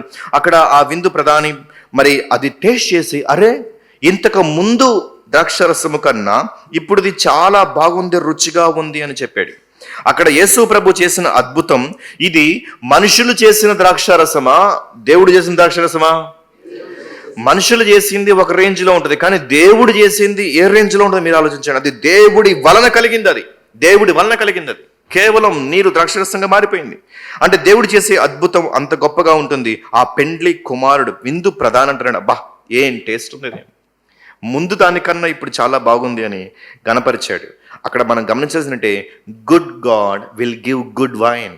మంచి దేవుడు మంచే ఇస్తాడు, శ్రేష్టమైనదే ఇస్తాడు. సో ఇది 10వ వచనం వరకు. ఇక 11వ వచనంలోనికి మనం వెళ్ళిపోదాం. 11వ వచనం మనం వెళ్ళిపోదాం. గలిలయలోని కానాలో యేసు ఈ మొదటి సూచక క్రియను చేసి తన మహిమను బయలుపరచును, అందువలన ఆయన శిష్యులు ఆయన యందు విశ్వాసముంచిరి. ఇక్కడ మనం గమనించాలి, యోహాను భక్తుడు దీనిని ఏమని పిలిచాడంటే, మహత్కార్యము అని పిలవలేదు, సూచక క్రియ అని పిలిచాడు. చెప్పండి నాతో పాటు, సూచక క్రియ, సైన్ అని పిలిచాడు. ఇప్పుడు మనం ఇదంతా ప్యాసేజ్ని స్టడీ చేసాం కదా, ఆల్మోస్ట్ చివరికి వచ్చాం కదా. ఈ ప్యాసేజ్లో సెంటర్ ఆఫ్ అట్రాక్షన్ ఏంటి, అత్యంత ప్రాముఖ్యమైనది ఏంటి? అద్భుతమా, మరియా, ద్రాక్షారసమా, వెడ్డింగ్ అంటే పెళ్ళా, లేదంటే ఏంటి అత్యంత ప్రాముఖ్యమైనది? యేసు మరియు యేసు మహిమ అనండి. యేసు మరియు యేసు మహిమ ఈ సెంట్రల్ థీమ్ అన్నమాట. ఇక్కడ సూచక క్రియ అంటే అర్థం ఏంటంటే, సూచక క్రియ, ఒక క్రియ దేనినో సూచిస్తుంది, అందుకే దానిని సూచక క్రియ అంటారు. అర్థమైందమ్మా? ఇంకా అర్థం కావాలంటే ప్రాక్టికల్ ఎగ్జాంపుల్ చెప్తాను. నేను వైజాగ్ రావటం ఫస్ట్ టైం. విజయవాడ నుంచి బయలుదేరి కారులో వస్తున్నాను. వైజాగ్ దగ్గరలోకి రాగానే క్రాస్ రోడ్స్ వచ్చాయి. అంటే ఎటు వైజాగో తెలియలా నాకు. ఒకవైపు వైజాగ్, ఇంకోవైపు ఏవో ఉంటాయి కదా, 2-3 పట్టణాలు ఉంటాయి కదా. సో క్రాస్ రోడ్స్ దగ్గర వెయిట్ చేస్తున్నాను. ఇదా వైజాగ్, అటా వైజాగ్, ఇటా వైజాగ్ అని. అక్కడ అప్పుడు సైన్ పోస్టులు ఉంటాయి కదా, అవి సైన్ బోర్డ్స్ ఉంటాయి కదా, దాని మీద ఒక యారో వేసి వైజాగ్ అని యారో వేసి ఉంది. అప్పుడు దాన్ని చూసి నేను ఆహా వైజాగ్ ఎటు ఉందని అర్థమైంది, నాకు అటు ఉందని అర్థమైంది. ఇప్పుడు ఈ సైన్ బోర్డు వైజాగ్ను సూచించేది సైన్ బోర్డు అనమాట. వైజాగ్ను సూచిస్తుంది ఇది, ఈ సైన్ బోర్డు. ఇప్పుడు నేను ఆ సైన్ బోర్డు దగ్గరికి వెళ్ళిపోయి వైజాగ్ అని పేరు చూసి మా ఇంటికి ఫోన్ చేసి, నేను వైజాగ్ వచ్చేసాను మమ్మీ, వైజాగ్ చాలా బాగుంది అనుకున్నాను, కానీ గడ్డి ఏంటి ఇవన్నీ అంటున్నాను నేను. అంటే పాయింట్ ఏంటి, నేను వైజాగ్ ఇంకా రాలేదు, వచ్చానని అనుకుంటున్నాను. ఈ బోర్డు దేన్ని సూచిస్తుందో అక్కడికి వెళితే నేను వైజాగ్ వెళ్ళినట్లు. అలానే ఈ యొక్క యోహాను భక్తుడు చాలా జాగ్రత్తగా గమనించాలి. 4 సువార్తలు 4 కోణాల్లో రాయబడినాయి. మత్తయేమో యేసును మెస్సియాగా చూపించాడు, మార్కేమో యేసు ప్రభువుని సేవకుడిగా చూపించాడు, లూకా ఏమో యేసు ప్రభువును మనిషిగా చూపించాడు, ఒక మానవతారంలో వచ్చినటువంటి వ్యక్తిగా చూపించాడు. 4వది యోహానేమో యేసును దైవ సమానుడిగా, దేవుడిగా చూపించాడు. యేసు దేవుడి మహిమయ్య ఉన్నాడని చూపించాడు. సో ఇప్పుడు ఇక్కడ ఈ యొక్క మిరాకిల్, ఈ కానా విందులో యేసు ప్రభు ఈ అద్భుతం అంతా చేసిన తర్వాత యోహాన్ ఏమంటున్నాడంటే, అద్భుతం చూసి చప్పట్లు కొట్టి అయిపోయిందని మూసేస్తారా ఏంటి? అసలు ఇది సూచన మాత్రమే, క్రియ ఇంకొకటి ఉంది. ఇది వైజాగ్ బోర్డు మాత్రమే. వైజాగ్ ఎక్కడో లోపల కొన్ని కిలోమీటర్లు ఉంది. అక్కడ బోర్డు నుంచి సాగిపోవద్దు. అలానే మనం కూడా అబ్బా భలేగా నీటిని ద్రాక్షరసంగా మార్చడం, చప్పట్లు కొట్టేసి మా జీవితాల్లో కూడా అద్భుతాలు చేస్తాడని ముగించేస్తే ఇందులో ఉన్న అసలైనటువంటి ఎసెన్షియల్ పార్ట్ మనం నేర్చుకోకుండానే పోతాం. కాబట్టి ఈ యొక్క మిరాకిల్ దేన్ని సూచిస్తుందో ఇప్పుడు అది నేర్చుకుందాం. ఈ మిరాకిల్ దేన్ని సూచిస్తుంది అంటే, యేసు ప్రభు యొక్క మహిమ ఏమి చెయ్యగలుగుతుందో చెబుతుంది ఈ ప్యాసేజ్. యేసు ప్రభు మహిమ ఏమి చెయ్యగలుగుతుందో చూపిస్తుంది ఈ ప్యాసేజ్. యేసు ప్రభు ఏం చేశాడో చెప్తాను. మొదటిగా అది ఎక్స్ప్లెనేషన్లోకి వెళ్ళక ముందు ఒక మాట చెప్తాను. ఇక్కడ వైన్ రిప్రజెంట్స్ జాయ్, ద్రాక్షారసము సంతోషాన్ని సూచిస్తుంది. చెప్పండి, ద్రాక్షారసము సంతోషాన్ని సూచిస్తుంది అన్నమాట.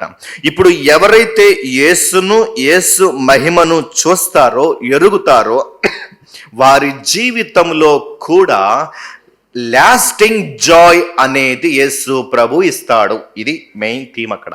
ఇప్పుడు నేను ఒక చిన్న ప్రశ్న అడుగుతాను, మీరు బాగా ఆలోచించి చెప్పాలి. వర్తమానం వినేటప్పుడు నిద్రపోయే అలవాటు లేదుగా, మీకేమీ లేదుగా? ఒకవేళ వర్తమానం వినేటప్పుడు నిద్రపోయే అలవాటు మీకుంటే, వర్తమానం చెప్పేటప్పుడు నిద్రలేపే అలవాటు నాకుంది. ఎవరు వదలను. అర్థమైందా? నిద్ర బాగోద్దు. ఇక్కడ యేసు ప్రభు చేసినటువంటి మహిమ కార్యాన్ని వివరిస్తున్నప్పుడు అక్కడ చెప్పేటువంటి విషయం ఏంటంటే, ఆయన ఎవర్ లాస్టింగ్ జాయ్ ఇస్తాడు. ఇక్కడ ప్రశ్న అడుగుతాను, జవాబు చెప్పండి. మొదటి ద్రాక్షారసం ఉందా, అయిపోయిందా? బాణల్లో అయిపోయింది. ఇప్పుడు యేసు ప్రభు అందులో ద్రాక్షారసాన్ని చేసి గమ్మును కూర్చున్నాడు. ఇప్పుడు 100 మంది తాగారు. యాక్చువల్గా ఆ బాణల్లో 200 మంది తాగేంతే పట్టిద్ది. ఇప్పుడు యేసు ప్రభు అద్భుతం చేయగానే అంచుల మట్టుకు మొత్తం ఏమైపోయింది? 6 బాణల్లో వచ్చేసింది. ఎంతమంది తాగొచ్చది? 200 అనుకోండి, ఎగ్జాంపుల్ చెప్తాను. 200 అనుకోండి. 100 మందే మిగిలారు, 100 మంది తాగేశారు. కానీ అనుకోకుండా అందరూ చెప్పుకున్నారు, ఒరే సెకండ్ టైం బాగుందిరా అని చెప్పుకునేటప్పటికి మళ్ళీ ఇంకో 100 మంది పోయి వచ్చారు. అందరూ తాగేశారు. ఇప్పుడు అది ఇంకొకటి తెలిసి ఊరు మొత్తం వచ్చారు. ఇప్పుడు యేసు ప్రభు మళ్ళా మిరాకిల్ చేయాలా వద్దా? అవసరం లేదు. ఆయన చేసింది అవదు. ఆయన ఒకసారి చేసింది అవదు. ఒకసారి చాలంతే. 100 మంది తాగారు, 200 తాగారు, బేతని మొత్తం వచ్చి తాగారు. అవ్వలేదు, అవ్వదు. అది యేసు చేసింది అవ్వదు. ఇజ్రాయెల్ దేశం మొత్తం వచ్చి తాగారు, అవ్వదు. భారతదేశం నుంచి వెళ్ళారు, అవ్వదు. సమస్త సృష్టి తాగిన అవ్వదు అది. Because it is a lasting Joy. It is a lasting Joy. This shows greatness of Jesus. ఆయన గ్లోరీ అన్నమాట అది, ఆయన మహిమను చూపించేటువంటి విషయం. సో ఇప్పుడు ఆయన మహిమను చూచిన వాడు నిత్య సంతోషమును పొందుకుంటాడు. అది ఎప్పటికీ మన జీవితంలో అవదది. దీనికి 3 అప్లికేషన్స్ ఉన్నాయి. సో చాలా జాగ్రత్తగా. మొదటిది, ఇది యూదులకు అప్లికేబుల్. ఎవరికి అంటే యూదులకి. ఎవరికమ్మా? యూదులకు అప్లికేబుల్. యూదులకు ఎలా అప్లికేబుల్ అంటే, దేవుడు మొదట ఈ ఇజ్రాయెల్ దేశాన్ని ఎంచుకున్నాడు, యూదుల్ని ఎంచుకున్నాడు. కాబట్టి వాళ్ళకి స్క్రిప్చర్ ఇచ్చాడు, అంటే వాక్యం ఇచ్చాడు, ధర్మశాస్త్రాన్ని ఇచ్చాడు, ఎన్నో విషయాలు వాళ్ళకి ఇచ్చాడు. ఈ రాతి బాణల్లో మొదటి ద్రాక్షారసం ఇవ్వబడింది వీళ్ళకి. కానీ కొద్ది కాలానికి ఏమైందంటే, ధర్మశాస్త్రము బాల శిక్షకుడుగా వచ్చాడు. కానీ ఇక సమయం అయిపోయింది, ద్రాక్షారసం అయిపోయింది, ధర్మశాస్త్రం ఇక అయిపోయింది, ధర్మశాస్త్రం ఇక బాల శిక్షకుడు అయిపోయింది, అతను ధర్మశాస్త్రం అని అయిపోయింది. ఇప్పుడు నూతన నిబంధనగా యేసు రావాలి. ఇప్పుడు అర్థమైందమ్మా? చాలా జాగ్రత్తగా అర్థమవుతుంది. సో ఇప్పుడు ఏమైంది, వీళ్ళకి రాతి బాణలే మిగిలాయి, ఆచారాలే మిగిలాయి, కానీ అందులో సంతోషం లేదు. ఏదో మొక్కుబళ్ళు చేస్తున్నారు, రోజుకు బళ్ళు ఇస్తున్నారు, కానీ వాళ్ళకి లాస్టింగ్ జాయ్, నిజమైన సంతోషం లేదు. మొదట ఉంది, కొన్నాళ్ళు నెట్టుకొచ్చారు ద్రాక్షారసంతో, మొదటిచ్చాడు ధర్మశాస్త్రం, కానీ ఇప్పుడు అయిపోయింది. ధర్మశాస్త్రం యొక్క విలువ, అంటే ధర్మశాస్త్రం యొక్క ఉద్దేశం అయిపోయింది. కాబట్టి ఇప్పుడు వాళ్ళు ఏమైపోయారంటే ఖాళీ కొండలుగా మిగిలిపోయారు. ఇప్పుడు యూదులు ఏం చేయాలి? ఇప్పుడు మెస్సియా అయిన యేసు ప్రభును చూడాలి, యేసు మహిమను చూడాలి. మాకు వాగ్దానము చేయబడిన మెస్సియా యేసు వచ్చాడు, ఇక మాకు పాత నిబంధనతో పని లేదు, క్రొత్త నిబంధన అయిన యేసును చూడాలి, అని ఆయన మహిమను చూడాలి. అబ్రహాము యొక్క నిజమైన విత్తనం, నిజమైన సంతానం యేసే అని యేసును చూడాలి. మోషే చెప్పింది ఈయన గురించి అని, దావీదు ప్రవచించింది ఈయన గురించే అని, దావీదు ప్రభువు అని పిలిచింది యేసే అని గ్రహించి యేసు వైపు చూస్తే ఖాళీ అయిపోయిన వాళ్ళ బాణలు ఇప్పుడు జీవము, మహిమ అయినటువంటి యేసుతో నిత్య సంతోషంతో నింపబడతాయి. గట్టి చప్పలతో మహిమపడదామా? ఓ యూదులారా, ఇప్పుడు మీరు యేసును చూడాలి. మీ దగ్గరుంది ఖాళీ బండలే. కానీ బాధాకరమైన విషయం ఏంటంటే, యేసు ప్రభువు వచ్చి తన మహిమను చూపించి 2000 సంవత్సరాలు గడిచిపోయి వెళ్ళిపోయాడు. కానీ ఇప్పటికీ వాళ్ళు ఖాళీ రాతి బాణాలతోనే ఉన్నారు. ఇంకా వాళ్ళు మెస్సీగా చూడలేదు. ధర్మశాస్త్రం ఇచ్చాడు, కొంతకాలానికి బాలశిక్షకుడికి ఇచ్చాడు, కానీ ఇప్పుడు యేసు వచ్చేసాడు. యేసు ధర్మశాస్త్ర కాలం పోయింది, అది నాలో నెరవేరింది, ఇక ధర్మశాస్త్రం వద్దు, నన్ను చూడండి, నా మహిమను చూడండి అంటున్నాడు. కానీ వాళ్ళు చూడలేదు. మొదటి ద్రాక్షారసం అయితే తగ్గిపోతూ వచ్చింది. మోషే ముఖము మీద మహిమ తగ్గుతూ వచ్చిందా, పెరుగుతూ వచ్చిందా? కానీ యేసు మీద మహిమ తగ్గదు. అది ఇంకా మహిమ ప్రకాశంలోనికి వెళుతూనే ఉంటుంది. కాబట్టి ఫస్ట్ అప్లికేషన్ ఎవరికి అంటే, టు జూస్, యూదులకిది. రెండవది అన్యులకిది. రెండవది ఎవరికమ్మా? అన్యులకిది. అన్యులకు కూడా ఇది అప్లికేబుల్. ఎలా అప్లికేబుల్ అంటే, నేనేం చెప్పాను? ఈ యొక్క వైన్, ద్రాక్షారసము దేనికి సూచన చెప్పాను? సంతోషానికి సూచన. అన్యులు అంటే ఇక ప్రపంచంలో ఉన్న మిగిలిన వారంతా, యూదులు తప్ప మిగిలిన వాళ్ళంతా, ప్రతి ఒక్కళ్ళు సంతోషాన్ని వెతుకుతారండి. నువ్వెవరైనా కావచ్చు, నువ్వు సంతోషాన్ని వెతుకుతావు. కానీ చాలా బాధాకరమైన విషయం, చాలా మంది సంతోషాన్ని, సుఖాన్ని ఎక్కడ వెతుకుతారంటే, సిగరెట్లోనో, మద్యంలోనో, డ్రగ్స్లోనో, వ్యభిచారం, సినిమాలు, అశ్లీలత, పేకాట, ఈ డబ్బు, ఈ సుఖాలు, శరీర సంబంధమైన విషయాల్లో మనిషి పతనమైపోయాడు కాబట్టి సంతోషాన్ని వెతుకుతాడు. కానీ ఎక్కడ వెతుకుతాడు అంటే, రాంగ్ ప్లేస్లో వెతుకుతాడు. సో ఈ విధంగా మనిషి ఈ యొక్క సిగరెట్లో, ఈ మద్యములో సంతోషాన్ని అనుభవిస్తూ ఉంటాడు. అదే నిత్యమైన సంతోషం అనుకుంటాడు. అది కొంత సుఖం ఇచ్చిద్ది, అది కొంతకాలం సంతోషాన్ని ఇచ్చిద్ది, కానీ కొద్దిసేపటికి అది ఏమైపోయింది? తరిగిపోవటం మాత్రమే కాదు, అక్కడ ఒక సంఘటన జరిగిద్దని రాయబడింది. యోహాను 2వ అధ్యాయం 9వ వచనం. మత్తుగా ఉన్నప్పుడు ఉంటుంది చూడమ్మా. యోహాను 2వ అధ్యాయం 10వ వచనం. ప్రతివాడు మొదట మంచి ద్రాక్షారసం పోసి జనులు మత్తుగా ఉన్నప్పుడు జబ్బు రసము పోయిను. ఇప్పుడు చూడండి, ఇక్కడ విషయం అర్థం చేసుకోండి. అన్యులు ఎప్పుడైతే ఈ బానిసలతోనే వెళ్తున్నారంటే, ఎవరైనా కావచ్చు, మద్యము, వ్యభిచారం, ఈ సినిమాల బానిసలకు వెళ్తారో అది వారికి కొంతకాలం రుచినిచ్చి వెన్ దే ఆర్ హుక్డ్, అంటే వాళ్ళు ఎప్పుడైతే ఆ యొక్క వ్యసనపు గుప్పిట్లోకి వెళతారో, ఇప్పుడు ఈ వ్యసనం వాళ్లకు జబ్బు రసం పోసిద్ది, వాళ్ళ జీవితాన్ని దిగజార్చేసిద్ది, వాళ్ళ జీవితాన్ని నిత్య నాశనానికి లాక్కెళ్తున్నప్పటికీ ఇక వీళ్ళు బయటికి రాలేరు. కారణం, పాపం వీడి గుప్పిట్లో లేదు. వీడు దేని గుప్పిట్లో ఉన్నాడు? పాపం గుప్పిట్లో ఉన్నారు. అరే జబ్బు రసం పోతున్నారా? లేదు, మత్తెక్కేసింది, నాకు ఇక జబ్బు రసం పోసినా పర్లేదు. ఒక ఆయన తాగుబోతు, చర్చికి రావట్లేదు. కొంతకాలం వచ్చి మానేశాడు, తాగుతున్నాడు, బాగా తాగుతున్నాడు. నేను వెళ్ళి అడిగాను, ఎందుకయ్యా చర్చి రావట్లేదు? రండయ్యా చర్చికి. మంచిగా ఉన్నప్పుడు నేను వెళ్ళి మాట్లాడాను. అన్నాడు, అయ్యా రావాలనిపిస్తుంది అయ్యా, కానీ ఆదివారం చర్చి స్టార్ట్ అయ్యే టైంకి అస్సలు ఆపుకోలేకపోతున్నాను, నా వల్ల కావట్లేదు, నా మనసు అంతటే వెళ్తుంది, నేను తాగకూడదు ఉందామన్నా సరే తాగేస్తున్నాను అయ్యా. అంటే ఇప్పుడు ఎవరు గుప్పిట్లో ఉన్నారు? ఈ తాగుబోతు ఎవరు గుప్పిట్లో ఉన్నాడు? పట్టేసుకుంది అతన్ని. ఇదే ప్రస్తుతం ప్రపంచాన్ని పీడిస్తున్న క్రియ. అది ఏదైనా కావచ్చు, అమ్మాయిల పిచ్చి కావచ్చు, సినిమాల పిచ్చి కావచ్చు, ఇక ధన పిచ్చి కావచ్చు, లోక పిచ్చి కావచ్చు. అది ఫస్ట్ ద్రాక్షరసం పోసిందా లేదా? ఫస్ట్ మంచి రసమే పోసింది. అంటే కొంతకాలం ఆ పాపం సుఖాన్ని ఇచ్చిద్ది, కొంతకాలం రుచి ఇచ్చిద్ది, కానీ కొన్నాళ్ళకి అది పట్టుకొని జబ్బు రసం పోస్తున్నా సరే వాళ్ళు బయటికి రాలేదు దాన్ని. ఈ వ్యసనం నా జీవితాన్ని పాడు చేస్తుంది, నా భార్యని కొడుతున్నాను, నా పిల్లలకి మంచి ఎడ్యుకేషన్ ఇవ్వలేకపోతున్నాను, ఈ డ్రగ్స్ ద్వారా నా శరీరం కృషించిపోతుంది, కానీ అతను దాని నుంచి బయటికి రాలేడు. కానీ అలాంటి వ్యసనకారుడు, అలాంటి భయంకరమైన స్థితిలో ఉన్న వ్యక్తి యేసును చూస్తే, యేసు మహిమను చూస్తే, యేసు ప్రభు అలాంటి పాపిష్టి బ్రతుకుల్లో నుంచి కూడా ఆయన తన మహిమతో బయటికి తీసుకురాగలడు. గట్టి చప్పట్లు మహిమపడదామా? మా చర్చిలో ఫస్ట్ తాగుబోతు ఆయన, రెండో తాగుబోతు గురించి కూడా చెబుతా. ఇంకొక ఆయన కూడా ఉన్నాడు, బాగా తాగాడు. కొన్నాళ్ళకి తన కుటుంబంలో జరిగిన ఒక సంఘటన బట్టి యేసు ప్రభు దగ్గరికి వచ్చాడు. యేసు ప్రభు దగ్గరికి వచ్చి తాగటం మానేశాడు. మొన్నే ఈ కాన్ఫరెన్స్కి ముందే నేను వాళ్ళ ఇంటికి ఏదో ప్రార్థన చేయడానికి వెళ్ళాను. వెళితే ఆయన నిలబడి అంటాడు, పోయిన సంవత్సరం మీరు మా ఇంటికి వచ్చారు, ఆ రోజు కూడా నేను తాగున్నాను, మా ఇంట్లో మీరు నిలబడి ప్రార్థన చేశారు, నేను తాగున్నాను, మీరు వచ్చారు పాస్టర్ ముందు బాగోదని చెప్పి అటు వెళ్ళి కక్కొని మళ్ళా వచ్చాను. ఆ రోజు కక్కోవటం మరలా నేను మద్యం ముట్టలేదు అన్నాడు. నన్ను మార్చింది ఎవరు అంటే, చర్చికి వచ్చి దేవుడి మాటలు వింటంటే దేవుడి జ్ఞానం నన్ను మార్చింది అయ్యా. రోజు పనిచేసి వచ్చాక సాయంత్రం ఇంటికి వచ్చినప్పుడు వాడిని అడుక్కునేవాడిని, వీడిని అడుక్కునేవాడిని. ఎందుకు? తాగడానికి అడుక్కునేవాడిని రోడ్ల మీద. ఈరోజు నేను మారానంటే అది ఎవరు మహిమ? దేవుని మహిమ. చెప్పలు మహిమ పడదామా? ఇది యేసు మహిమ. యేసు అంటే నా కడుపు నొప్పి తీశాడు, నా కాలుపు నొప్పి తీశాడు, క్యాన్సర్ తీశాడు, తలనొప్పి తీశాడు. Non sense. సండే స్కూల్ పరిచర్లు ఇవన్నీ. సండే స్కూల్ లాంటిది. ఎదగలేదా? ఇంకా యేసు నిన్ను మార్చలేదా? అంటే ఒక వ్యసనకారుడిని అక్కడి నుంచి పిలవగలిగిన వాడు. యేసు మహిమ ఎంత గొప్పదంటే, ఎంత పాపి రొచ్చు ఊబిలో ఉన్నోడిని సైతం పైకి లాగిద్ది ఆయన ఇచ్చే ద్రాక్షరసము తీయనిది, శ్రేష్టమైనది, అమోఘమైనది. కాబట్టి నా ప్రియ సహోదరుడా, చూసావా యేసు మహిమను? ఇక 3 గుంపులు అని చెప్పాను కదా. మొదటి గుంపు ఏం చెప్పాను? యూదులకి. నెక్స్ట్ గుంపు ఎవరని చెప్పాను? అన్యులకి అని చెప్పాను. ఇక 3వ గుంపు ఎవరికి అంటే క్రైస్తవులకి. ఎవరికమ్మా? క్రైస్తవులకు కూడా ఇది అప్లికేబులే.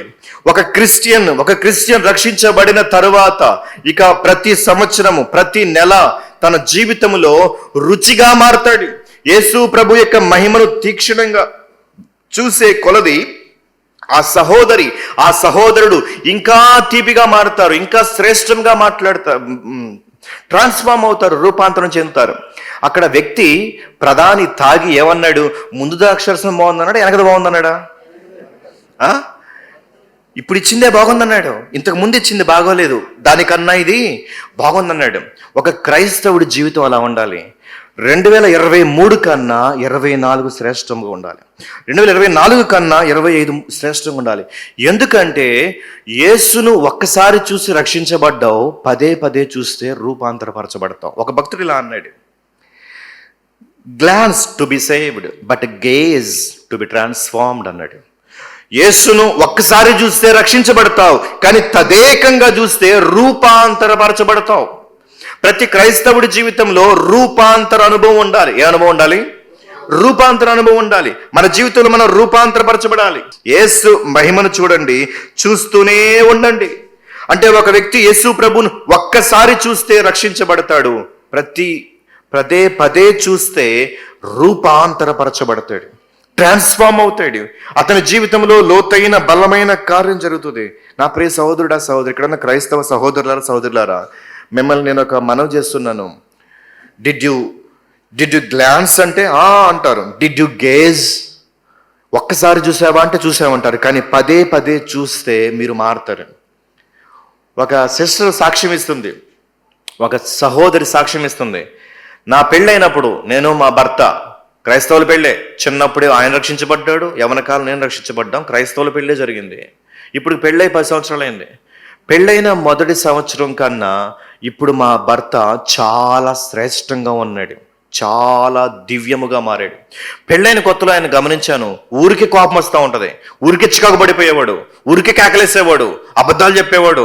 క్రిస్టియనే, రక్షించబడ్డాడు, యేసు యొక్క మొదటి చూపులో రక్షించబడ్డాడు, కానీ అతనిలో శ్రేష్టత అనేది లేదు. కానీ ఆ పెళ్ళైన తర్వాత మేము పలానా చర్చికి రావడం మొదలెట్టాం, ఉదాహరణకు గ్రేస్ బ్యాప్టిస్ట్ చర్చికి రావడం మొదలెట్టాం. కానీ ఈ 8 yearsలో ఏం జరిగిందంటే, నా భర్త సంఘములో చెప్పబడుతున్న యేసు వాక్యమును వింటున్నప్పుడు, గుర్తుంచుకోండి, యేసు వాక్యమును వినటము అంటే యేసు మహిమను చూడటం.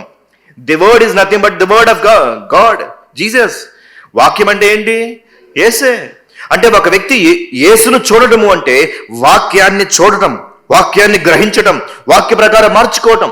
సో నా భర్త గత 7-8 సంవత్సరాల్లో వాక్యం వింటూ వింటూ వింటూ వింటూ వాక్యములో యేసు మహిమను చూస్తూ చూస్తూ చూస్తూ చాలా మారిపోయాడు. నా భర్త ఇప్పుడు చాలా శ్రేష్టమైన వ్యక్తి.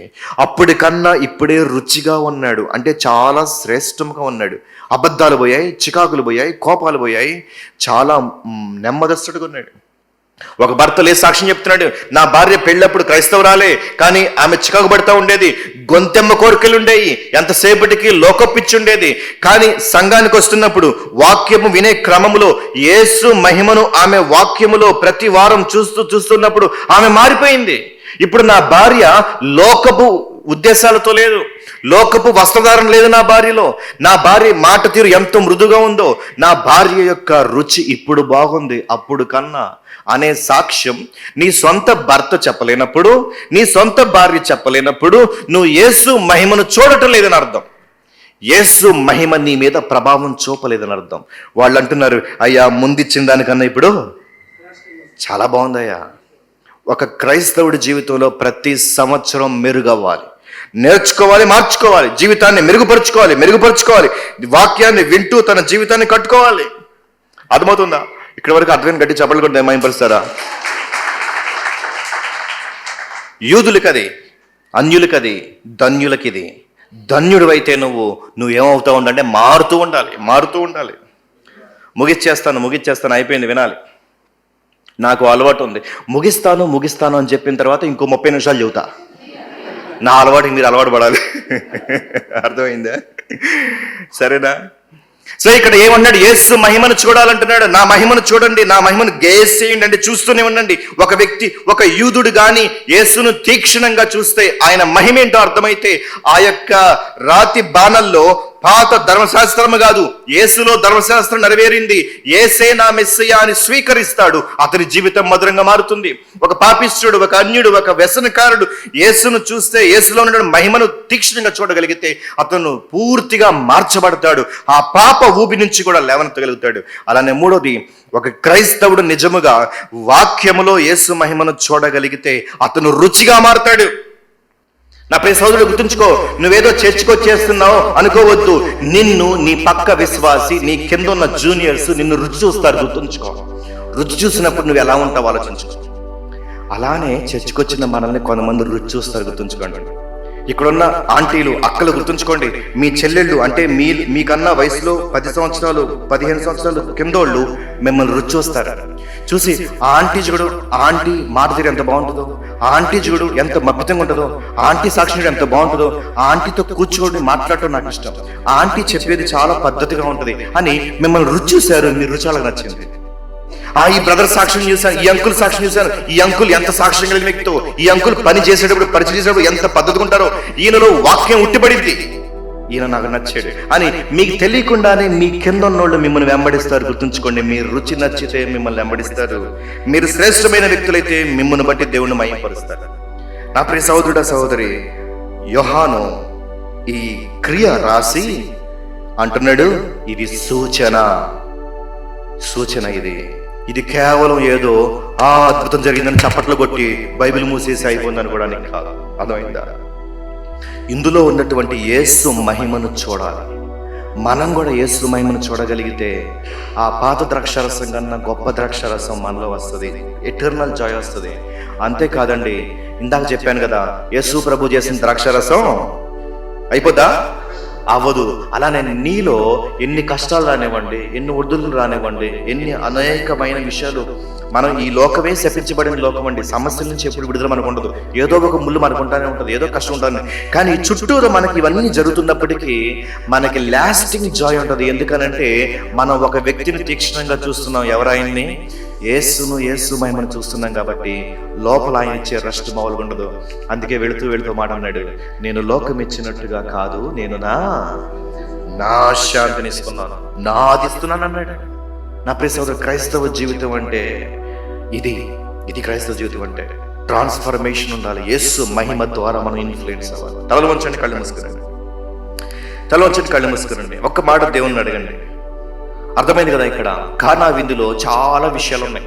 మొదటి నుంచి మనం చక్కటి విషయాలు నేర్చుకున్నాం.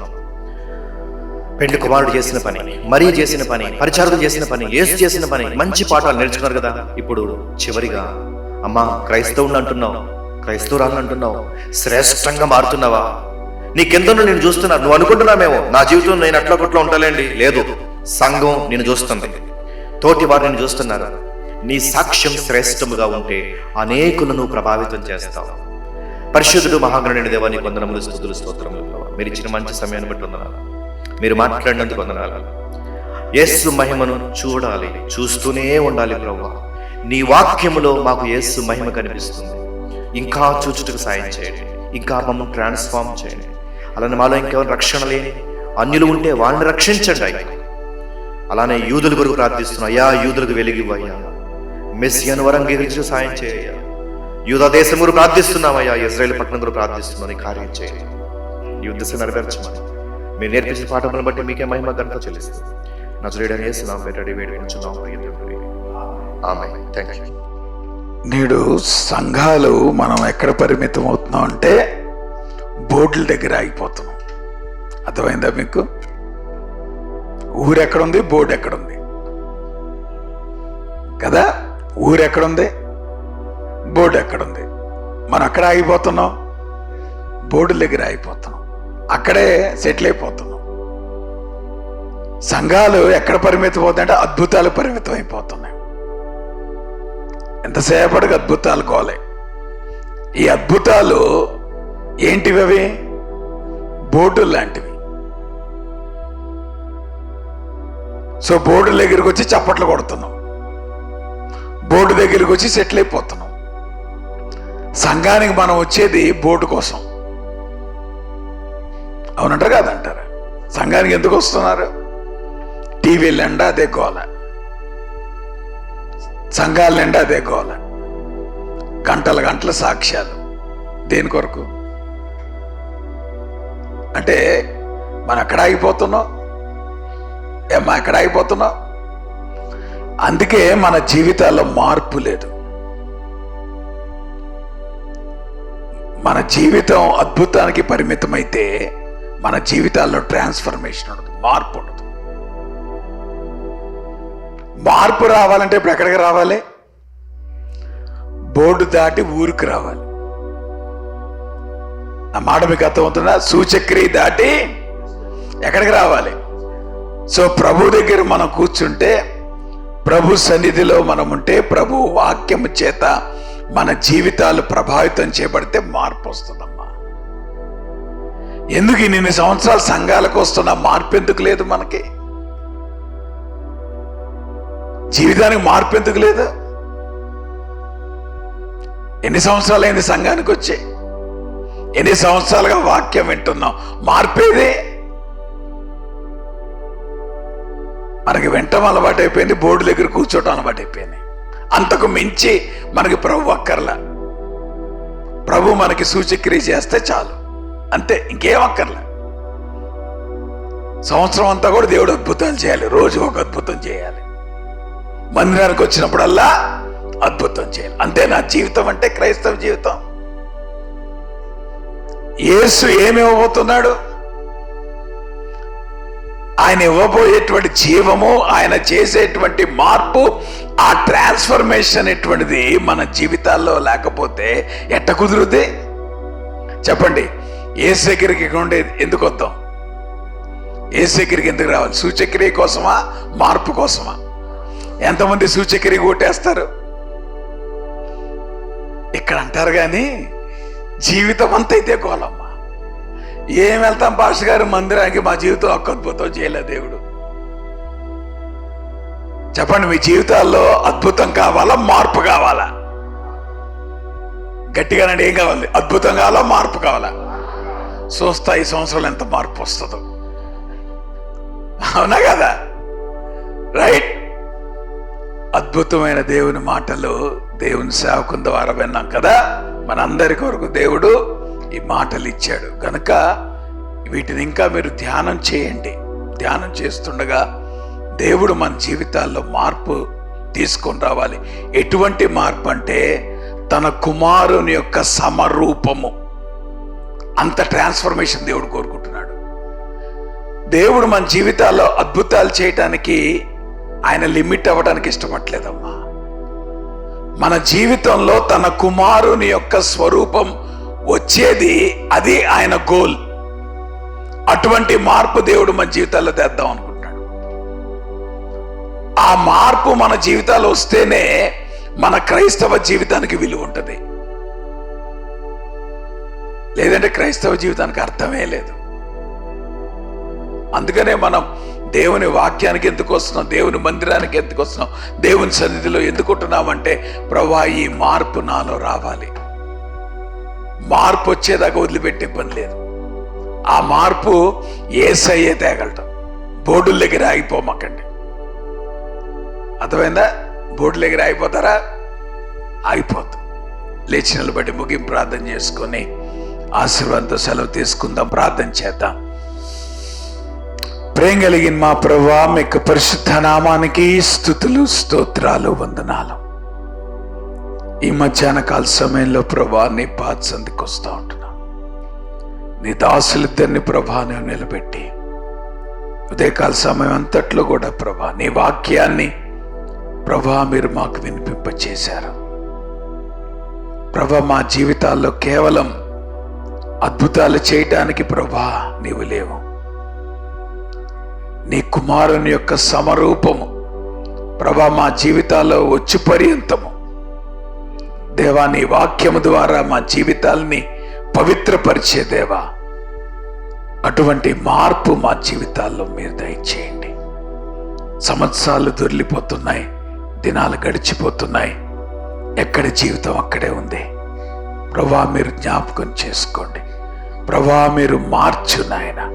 ఇదిగో మా జీవితాలు రూపాంతరం చెందాలి ప్రభా. అటువంటి కృప ప్రభా మీరు మాకు దయచేయమని ప్రార్థన చేస్తున్నాను. ఉదయకాల సమయంలో నీ సేవకు నిలబెట్టి ప్రభా మాకు ఏదైతే విషయాలు మీరు తెలియచేశారో ప్రభా మీరు జ్ఞాపకం చేసుకుని వాటిని ఫలింప చేయండి ప్రభా. మా జీవితాలు మారునంతగా దేవా నీ వాక్యము మా జీవితాలు ప్రభావితం చేయుటకు దేవా మీరు సహాయం చేయమని ప్రతి ఒక్కరిని మీ కృపగల హస్తాలుగా అప్పగించుకుంటూ తిరిగి సాయంకాలం కొరకు కూడా మమ్మల్ని సిద్ధపరచండి. నీ సేవకుని మీరు బలపరచండి. నీ స్వరాన్ని మీరు మాకు వినిపింప చేయండి. ప్రతి విధమైన ఆటంకము యేసు నామములో బంధిస్తా ఉంటున్నాం ప్రభా. ఇంతవరకు సహాయం చేసిన దేవా, ఇక ముందు కూడా నీ సన్నిధి మాతో ఉంచుమని, ఆవరణ చుట్టూ కూడా మీ తేజస్సు మీ మహిమ ప్రభా మీరు ఉంచి మీరే ఘనత మహిమ ప్రభావాలు పొందుమని యేసు నామములో ప్రార్థిస్తున్నాం తండ్రి. మన తండ్రి అయిన దేవుని యొక్క ప్రేమయు, కుమారుడు యేసు క్రీస్తు వారి కృపయు, పరిశుద్ధాత్మ యొక్క అన్యోన్య సహవాసం ఇప్పుడు మనకు సదాకాలము తోడై ఉండి ఆయన రాకడ పర్యంతము భద్రపరిచి నడిపించునుగాక. ఆమేన్. మా అందరికీ వందనాలు. God bless you.